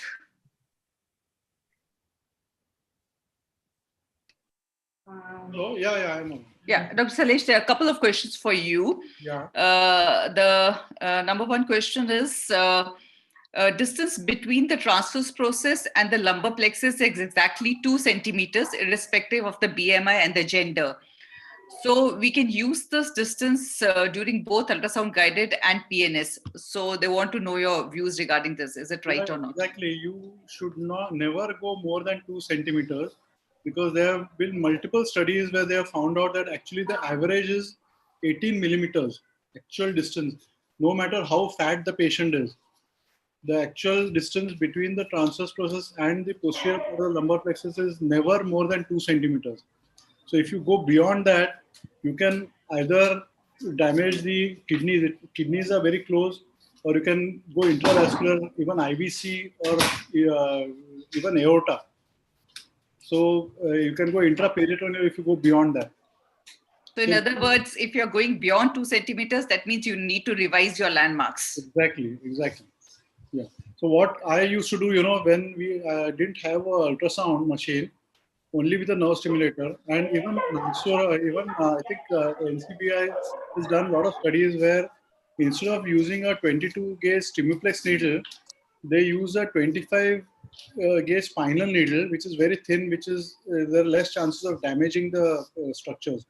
So with the spinal needle, go at L4 level and just hit the transverse process. Usually the transverse process is between 5 to 7 centimeters from the skin. So you hit the transverse process and you exactly measure how much distance you're going. And then you can, in the same direction, you put the Stimuplex needle and just go 2 centimeters beyond that, not more than that.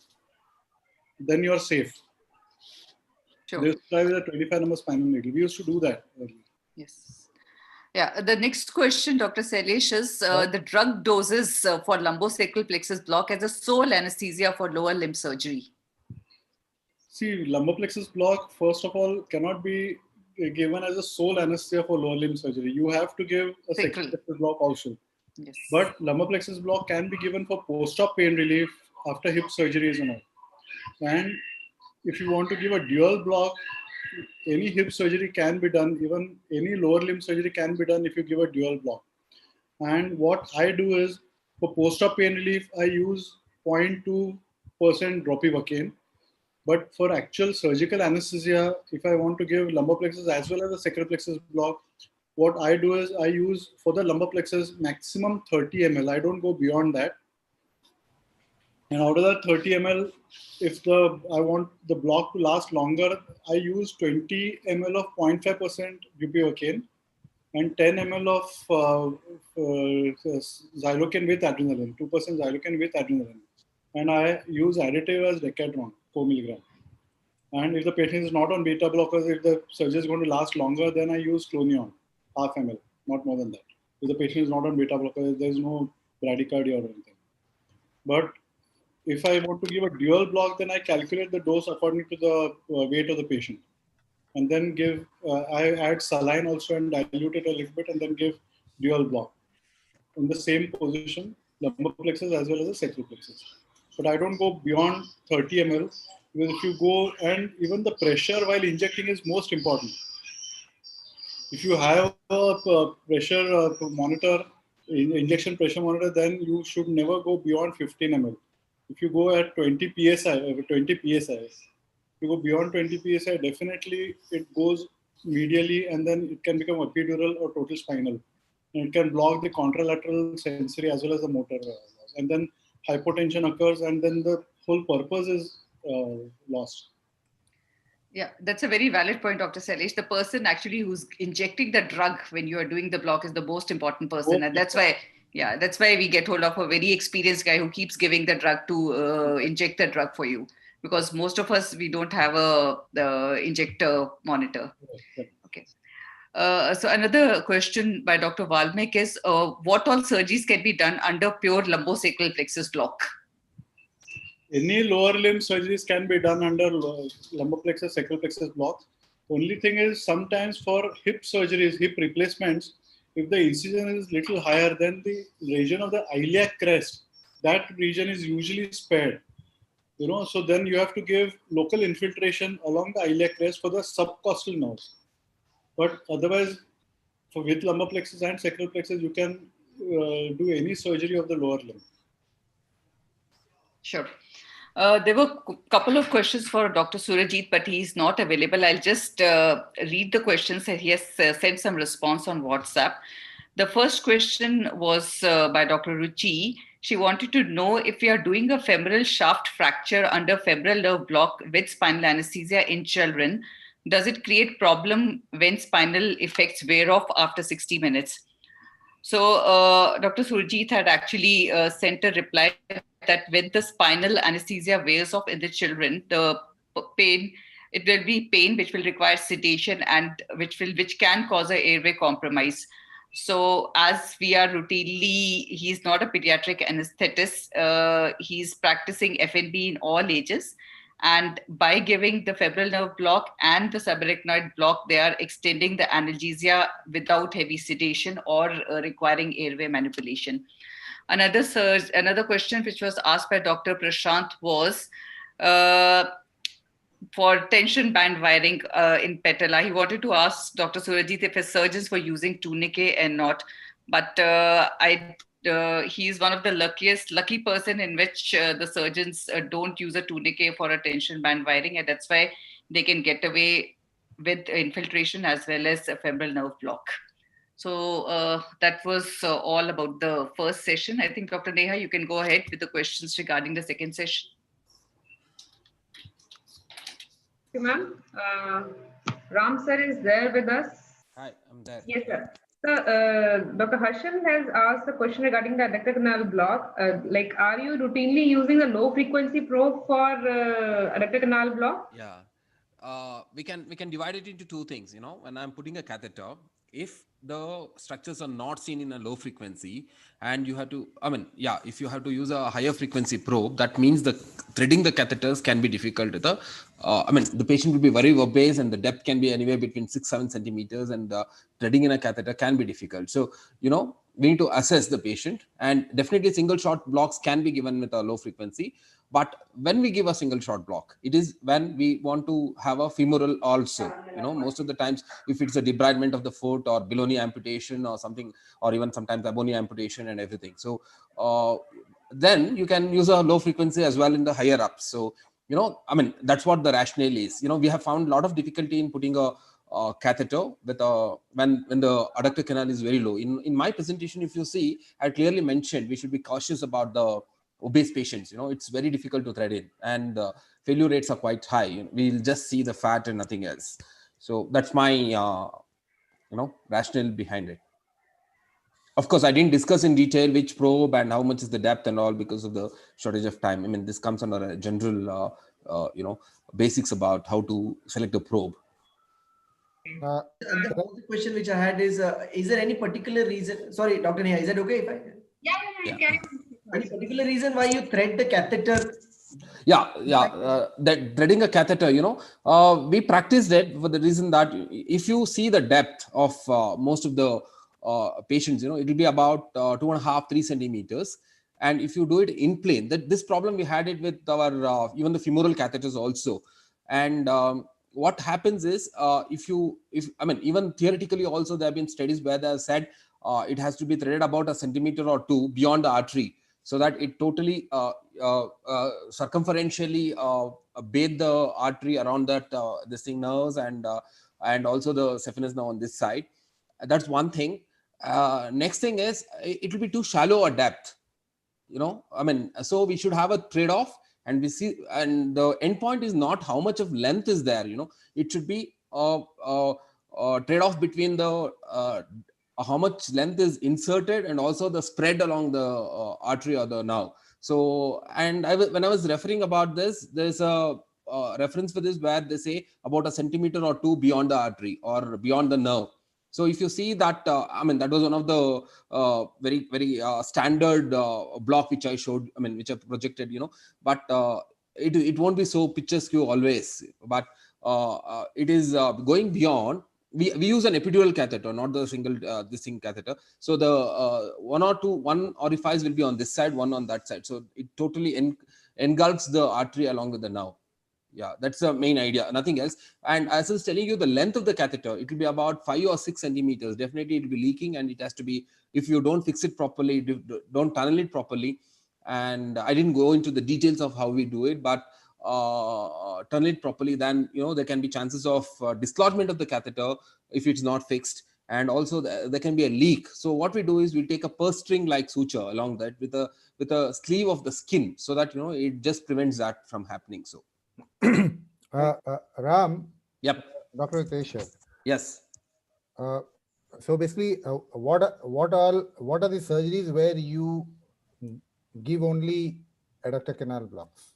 Yes, adductor canal blocks. Yes, as I was telling you, we do often practice for the TKRs. Then sometimes if it's a below-knee amputation where there is no scope for giving any other distal blocks, then you can give it as a single shot in the adductor canal. Or only with the femorals. So do you add anything? No. Any other block in TKR apart from adductor? Yes. We do add. We give a single shot sciatic nerve, anterior approach of the for the sciatic nerve. Now, my question is, in your presentation, you just mentioned that if you inject in the lower down, the drug might go posteriorly into the popliteal plexus. Yeah. And the patient might have foot drop. Yes. But if you are giving for post-op analgesia, obviously you are giving for post-op analgesia, 0.2% ropivacaine, even if it trickles down along the adductor hiatus, is it possible to cause that much of foot drop that the patient will not be able to mobilize? Yes, this recurrent, this 0.2% of rocuronium is, ropivacaine is something, ropivacaine is something which is, there are a lot of, sparing of motor blockade and this thing. But in our experience, what we have observed is even there is a very unsatisfactory analgesia also with that. I disagree. I disagree with.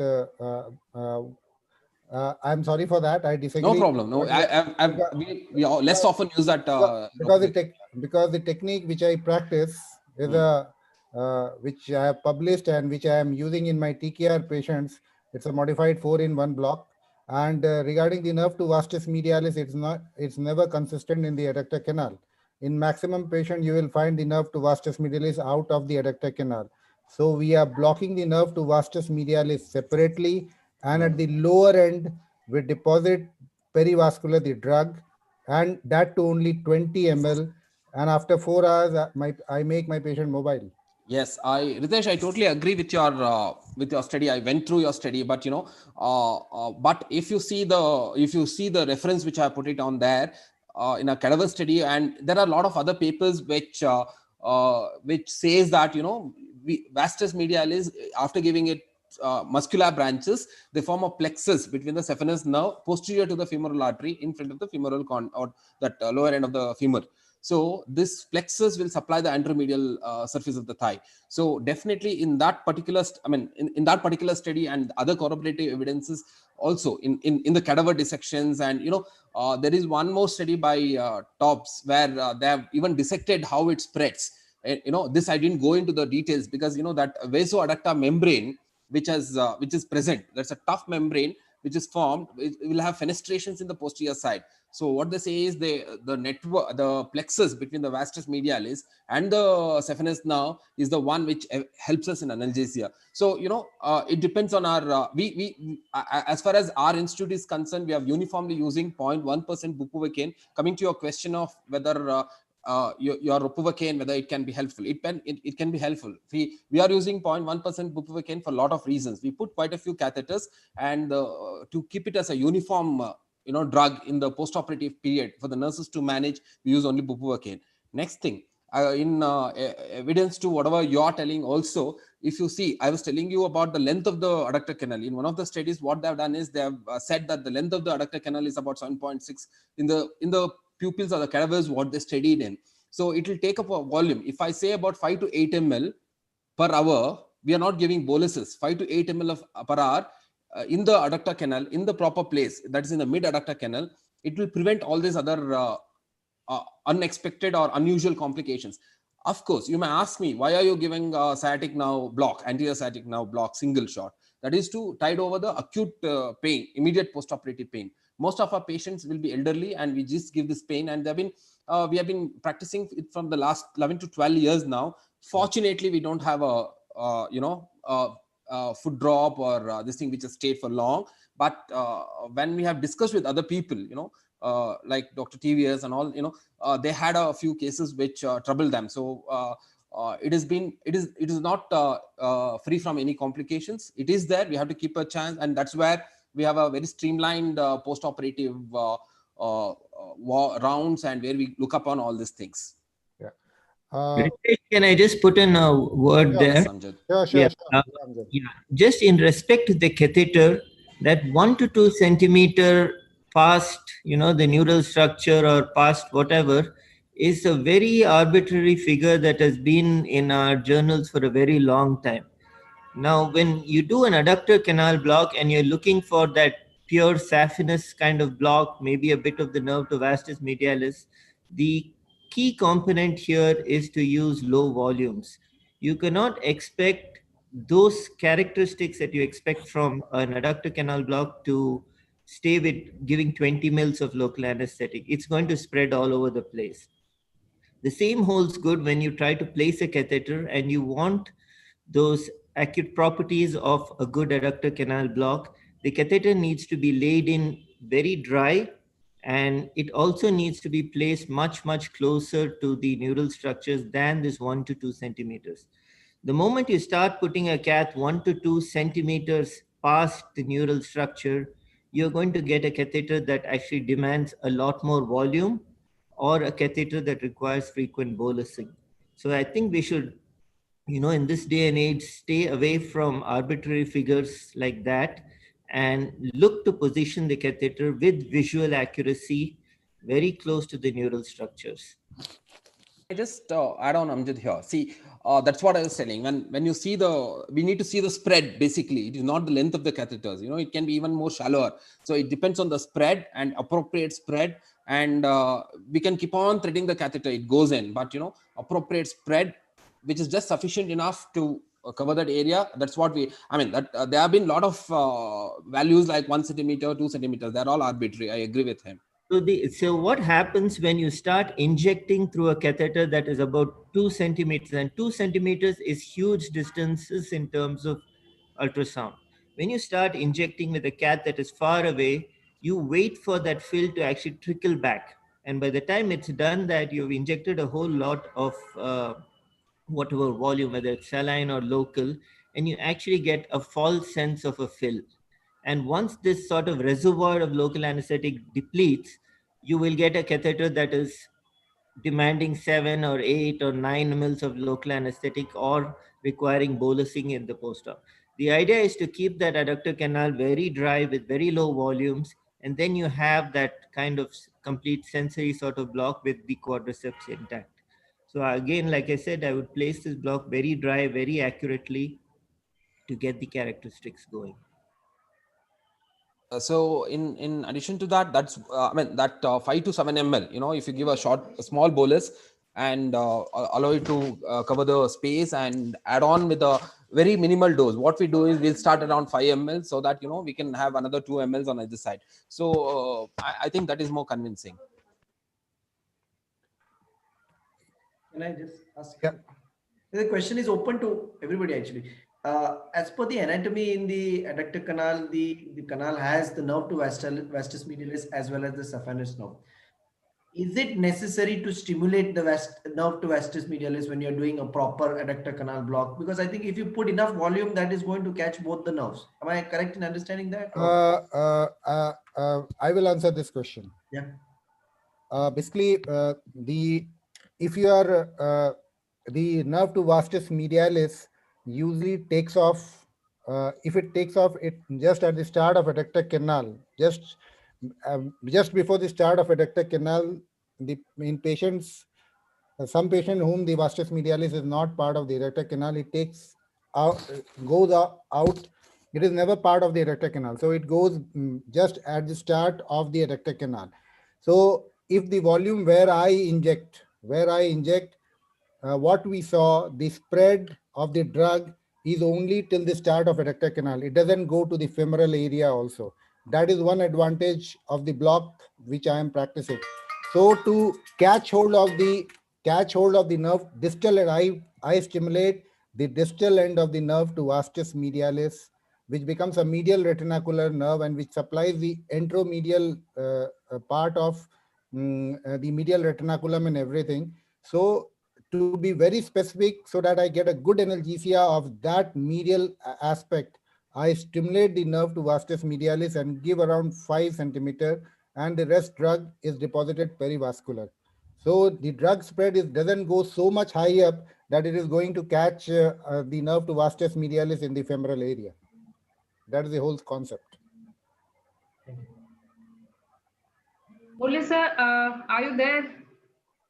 Regarding the pen block, any experience Yes, I'm here. in catheters on additives? No, we have not actually done anything of that kind. We have been just very careful with using just 0.5% levo, and we have got excellent pain relief. In fact, the You should see the patients, in fact, after the PENG block, they're quite comfortable and they spend a very good time preoperatively without pain. And even postoperative analgesia has been pretty good up to 24 hours. With regards to adding anything with the block, one thing which people did question was whether we can add dexamethasone. But the safety of putting a steroid next to a joint, especially when they're going to undergo a surgery, is something the surgeons are not very happy about. So whatever we practice, we discuss with the surgeons, and it has to go through the entire surgical team before we start doing block. So we present during their clinical meeting and we take a collective decision. So right now we are not adding any additives, and definitely we have not put any catheters. I'd be happy to hear from anybody else if they use catheters in a PEN block. On arrival, you are depositing how much volume approximately? 15 to 20 ml. See, most of these elderly patients are pretty frail and probably weighing only 30-40 kilos. So we can't exceed with regards to their total dosage. So we are limiting our dosage to 15 to 20 ml. And we are immediately on admission, as soon as the patient gets admitted in the ER, the patient is moved to the recovery room where we do the block, then they go to the ward. So there is a nice process which has been set in place now, and everybody is happy with the outcomes so far. Dr. Murli, I have a question to ask you. When Yes, you're please. using this block for post-op analgesia, at what point of time are you giving this block? Now, most of the time we tend to give the block preoperatively. So we don't use it as a block after surgery. So say if we have missed this patient, in the sense we are not given the block on arrival, we tend to give it, say, half an hour, 45 minutes before we take the patient into the OR. So it will help positioning, moving the patient. And if we're giving a general anesthetic, we tend to do the block after the general anesthetic if we are inducing the patient on the patient's bed. But invariably, we tend to do the block preoperatively. And post-op analgesia it lasts for up to 24 hours without any issues. So what we have experienced is the earlier we were using fascia iliaca block. Now the outcomes what we have seen with PEN block, it definitely overrules the fascia iliaca. So I encourage people to start using it and seeing the difference themselves. And then, in fact, I got inspired by Amjad after his talk in last year's AORA, not last year, 2019. So that's when we started practicing it from July onwards. So we have had a good experience so far, and I would like to hear if others are using it. Yeah, even I got inspired from him, and then I gave a study to one of my students. But unfortunately, our results are not that good. Some patients, they do require tramadol on a regular basis. I don't know if the audience can. Yeah, even the audience will here also. Yeah. Rupinder man. Yeah. Yes, Ritesh, can I? Yeah, please. Yeah, we are now. I think what I'm discussing now maybe correlates with what Ritesh also pointing out in adductor canal. I mean, slowly the dynamics of peripheral nerve blocks is far away from the facial plane blocks. For example, if we are conducting a study where we are looking at the dynamic pain relief for positioning between three groups. One is a PENG, another one is a suprainguinal fascia iliaca compartment block, and another one is a femoral and obturator nerve block. The femoral and obturator nerve block, we will inject 10 ml into the femoral nerve, 10 ml into the obturator nerve. That is very high approach before it starts dividing, like Taha's approach.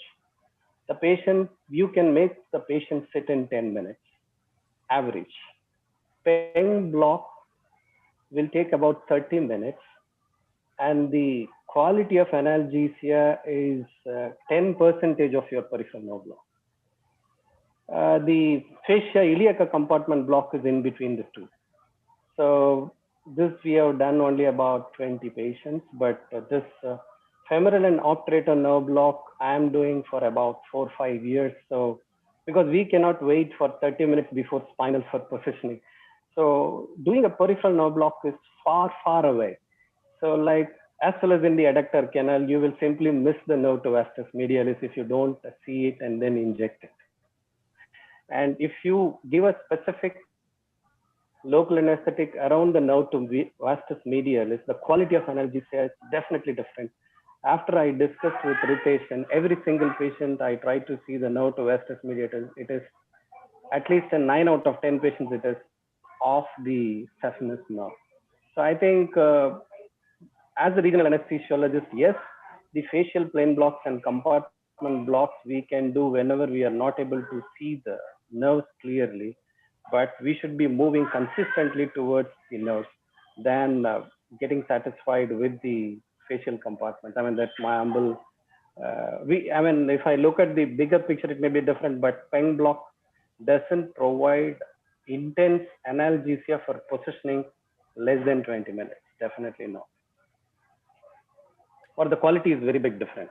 Maybe in a chronic pain, when you put a block after 30 minutes or 45 minutes, this what the volume we are using is 20 ml of 0.25% bupivacaine. Maybe as Murli used a 0.5% levobupivacaine, higher concentration, 20 minutes it may act. No, we are definitely waiting for more than 20 minutes. We are not giving it in the OR. So we are giving it in the recovery room. Yes. And waiting more than 30 minutes. And then position by the time it may act. Yeah, so what we are seeing is many of the patients who come previous night are posted next day for a hip surgery. So when they have the pen block done the previous night, the levobupivacaine, which is 0.5%, is working for 12 to 16 hours. So the next day when they come, positioning is actually quite easy. That has been our experience so far. Yeah, Murli. Yes. Regarding the post-op analgesia, yeah, are you adding any other block apart from PENG? No, in fact, what is our practice? Like, let me tell you where we are coming from. LIA is a very popular technique with our surgeons. So we tend to use LIA. We have been using it for 3 years now. So the thing with TKR now is we do an adductor canal, IPAC, LIA. So they're extremely comfortable. So hips, they get a LIA in addition to example now, if we have done a pen block, they will get a LIA the next day when they are undergoing a bipolar. But if they're doing a PFN or any other kind of procedures, they don't get a LIA. So we are not using anything in addition to the PENG if we are given the PENG. But if the surgeons are opening the joint and are doing a bipolar hemiarthroplasty or a total hip, they will get LIA in addition to it. But what about the dermatomal pain, the incision pain? Well, we haven't had so much of a requirement from the orthopedicians requesting us to kind of, look into this further. And even our post-operative rounds, especially with the hips, patients have been comfortable. It's there have not been many questions raised as to post-op analgesia and we need for tweaking. So this is where we are right now. Okay, because if you see the incision area is nowhere covered by any of the nerves which you are blocking in PENG. Very true. But I think, yeah, it's a big incision. So that's the thing. So when they use LIA, they will be infiltrating those areas. So any open surgery, we are using LIA. And in the LIA cocktail, we are using ropivacaine 0.2%, morphine, clonidine, and ketorolac. So this is done at the level of capsule, above and at the level of skin. So when you are doing a PENG, when you are removing your needle, just in that same window, just before the fossa lata, lateral cutaneous. Yeah, lateral femoral cutaneous will be blocked. Yes, yeah. So I think the key to the PENG block is to use it very selectively in certain surgeries. I do not expect the PENG block to work miracles in a total hip replacement or something no, it won't. We said where they've completely opened up the the entire joint. But for some of the slightly invasive surgeries like a PFN nail or a DHS, something like that, you can consider using the PENG. It is not a one-stop solution for everything that is hip. That is very clear. But you need to use it very selectively. It's just another weapon in your in your arsenal that you can have. It's quite useful. It's definitely a useful block to have, but it's not everything. No, definitely not everything. Yeah. In fact, the thing I was selling in the entire talk was it's an excellent preoperative tool, preoperative block, on-arrival block, because you're not operating on this patient for next 24 hours, and that gives quality analgesia for preoperative period. I don't think it can be, as Amjad is mentioning, intraoperative or postoperative solution as an entire package, but it's a good preoperative block, and it's a safe block in the sense there is a bony landmark, there is a bony endpoint, and therefore, if we know where the needle is and the trajectory of the needle, it's difficult to actually damage any very important structure. So I think it's a good preoperative block for analgesia. Yeah, Murli, in your presentation, you showed two approach to get that bony landmark, the typical bony Correct. landmark. Correct. One from below up and femoral one, head, yeah, and one from anterior superior iliac spine. So which is the approach you follow? Now, the beginner's approach, what I would say is the easiest is you go from anterior superior iliac spine, drop down, see the anterior inferior iliac spine, turn the probe, and then you can visualize this bony path. Now, if you are well versed with the anatomy, you can start from the femoral head and come up, which also is very easy. It's time saving, basically.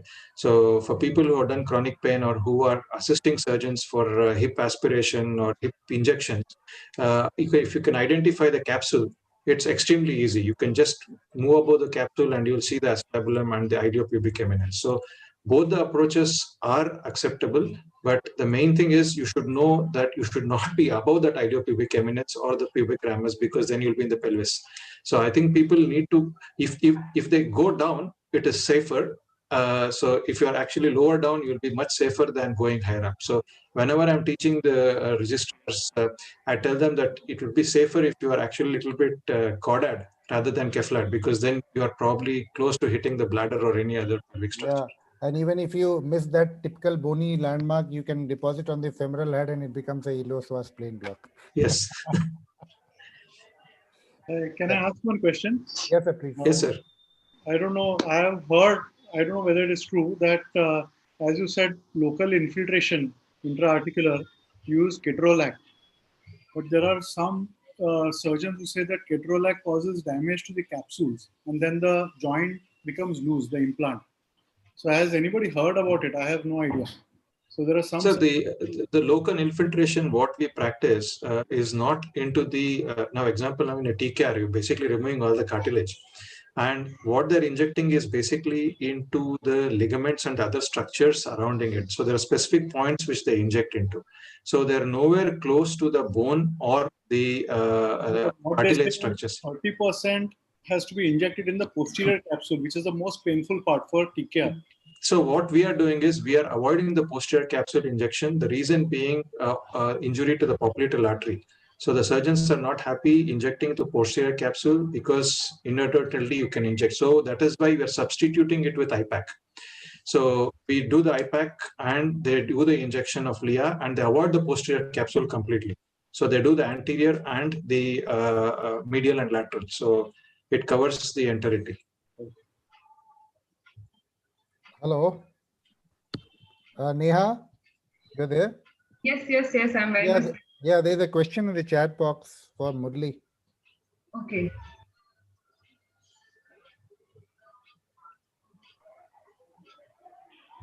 Hello. Yeah, what's the question? Sorry. Yeah, basically, did you get? I can ask Neha if you have missed it. Yes, sir. Yeah. Suppose Murli, because maximum patients as a hip fracture patient, or elderly patient with some most cardiac comorbidities, and they are anticoagulation. They are on blood thinners. Yes. So are you going to go ahead? There's a question from one of the delegates. Are you going to go ahead with the PAIN block? Okay. Now again, this is I would say a little bit of controversy, but we have given the reason being. Now, if you are going towards the bony landmark, as we mentioned, and you know where your vessels are, it is generally a route which is more like an intramuscular injection, and you're depositing it into the plane below the level of the psoas and above the level of the bone. So what we have found is if they are on clopidogrel or if they are on aspirin, which generally they are, we have gone ahead and given the PAIN block because of the benefit that it offers compared to the risk. We are not near any central neuraxial structure. and there is nothing there which is highly vascular. So we have given the pen block. I would definitely not give it in certain areas, but we have given it for patients. Rupinder ma'am. Yeah. Same question to you. You have got the option, same patient coming, whether you will prefer a suprainguinal or a pen block. That was the question actually I had put to Dr. Murli.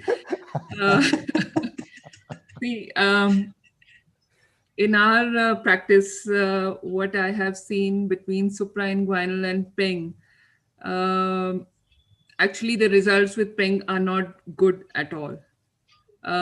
Patients are getting 6-hourly tramadol, and did you add LFCN in that? What is that? Did you add? Yes. I added LFCN in that. Yes, I added this is that. for post-op analgesia? Today morning only I gave a PENG and a LFCN, and I was I was telling my residents also. But with suprainguinal, yes, we had some good results. We are getting good results with it. At least for 6 hours post surgery, the results are good. But I have a point over here again. Basically, PENG block we are giving to patients we have a study actually going on. We have done around about 40 patients, and we are giving PEN block to patients who are going any kind of hemi or hip procedures under general anesthesia. And in suprainguinal, we are basically giving suprainguinal in patients in whom we are giving a subarachnoid block. So I really do not know, PENG is not working for us. At least it is not. Suprainguinal is working for us. So I think what needs to be compared here is the PENG block with the good old simple femoral block. I think that will throw in a lot of answers, whether this quest for our, we are chasing the obturator nerve, either in the PENG and in the suprainguinal, we are chasing the obturator nerve. Is it significant? There are studies comparing the suprainguinal with the femoral nerve block, and the differences are not much.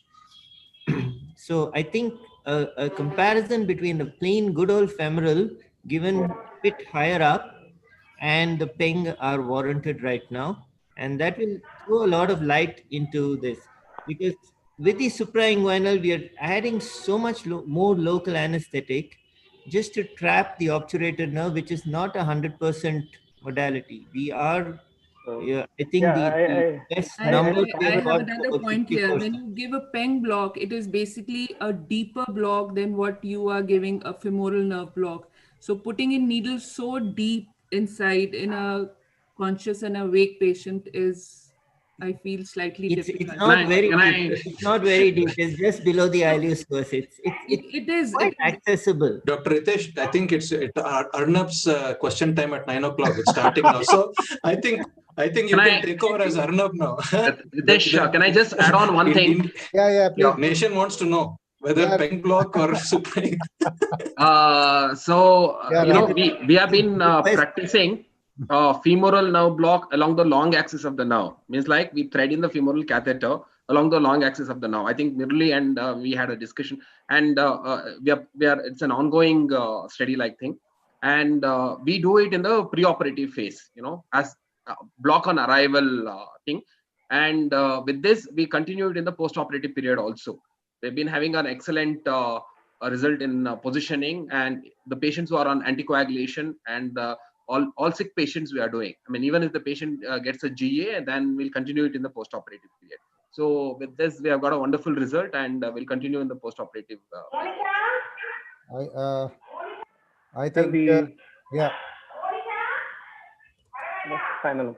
I mean, we have the results for the incidence of the obturator nerve involvement in suprainguinal approach. This study we have completed.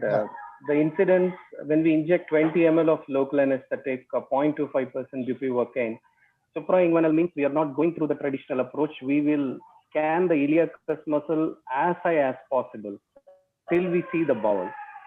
So it's not an Hubbard approach. It is much higher than the Hubbard approach. We will scan the iliacus muscle till we see the bowel and then drop. That is the highest point of the iliacus compartment. When we have injected 20 ml of local anesthetic, 0.255% bupivacaine, the incidence of operator nerve block is only about 25%. So we have stopped using suprainguinal approach.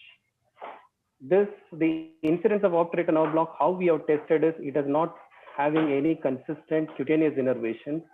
We used a pressure bag between the adductor squeeze. So we look at the adductor muscle strength pre-op and as well as 30 minutes, 45 minutes after the block. So when we see that the incidence of the adductor muscle weakness is only 25%. So even in the highest iliacus compartment, 20 ml doesn't provide consistent operator nerve block. So trying to hit the operator nerve through the iliacus compartment is mere waste of exercise. So that we have dropped. So that's the evidence we have. We have yet to publish it. I mean, that's I wanted to put forth to the audience. Shiva, I think that 25% adductor blockade that you're getting is by blockade of the femoral nerve and blockade of the pectineus muscle over there. True. Okay, True. with 20 ml, I don't think you're going anywhere. You're not going anywhere past the femoral nerve. True. Very obvious. Because the pectineus influence itself will produce that influence. Are we all trying to do the exit pathway of lumbar plexus being blocked at different levels with all this? True, yeah, we are trying to do that through the anterior approach, but we are not. That's the point. I think we couldn't able to get the operator now consistently. I think we should call it off a day. It's already 9. Yeah. Thank you. I mean, it's such extensive. Thank you. Thank you to all the speakers. Dr. Salesers, sorry, due to technological issues. Yeah, I know. There's some problem. We were not able to hear your wonderful talk. I think next time we'll make it happen. But thanks for being a part of this webinar and taking all the questions. Dr. TVS, Dr. Harshal, Dr. Surajit, Dr. Ram, Dr. Rupinder and Dr. Murli. It was a fantastic webinar. And thanks to both the moderators, Dr. Sumita and Dr. Neha, for taking it very nicely, the whole webinar. And thanks to all my excos for being a part of a great discussion. Thanks to all the delegates across the world who have logged in our webinar. And next month, again on second Saturday, we will be there with the posterior approach of the lower limb, starting from top to bottom. And thanks Anaesthesia TV, thanks to Rahul, thanks to Fusifilm, and to all the delegates who you can go to the AORA website and you can download your certificates. It is there. This webinar certificate will be available after a week or so, but earlier webinar certificates are there in the website. You can put your email ID if you have registered for the webinar and you can download it. Thank you, everyone. Good night. Take care. Bye-bye. Thank you, Dr. Tesh. Thank you. Bye-bye. Good night. Good night.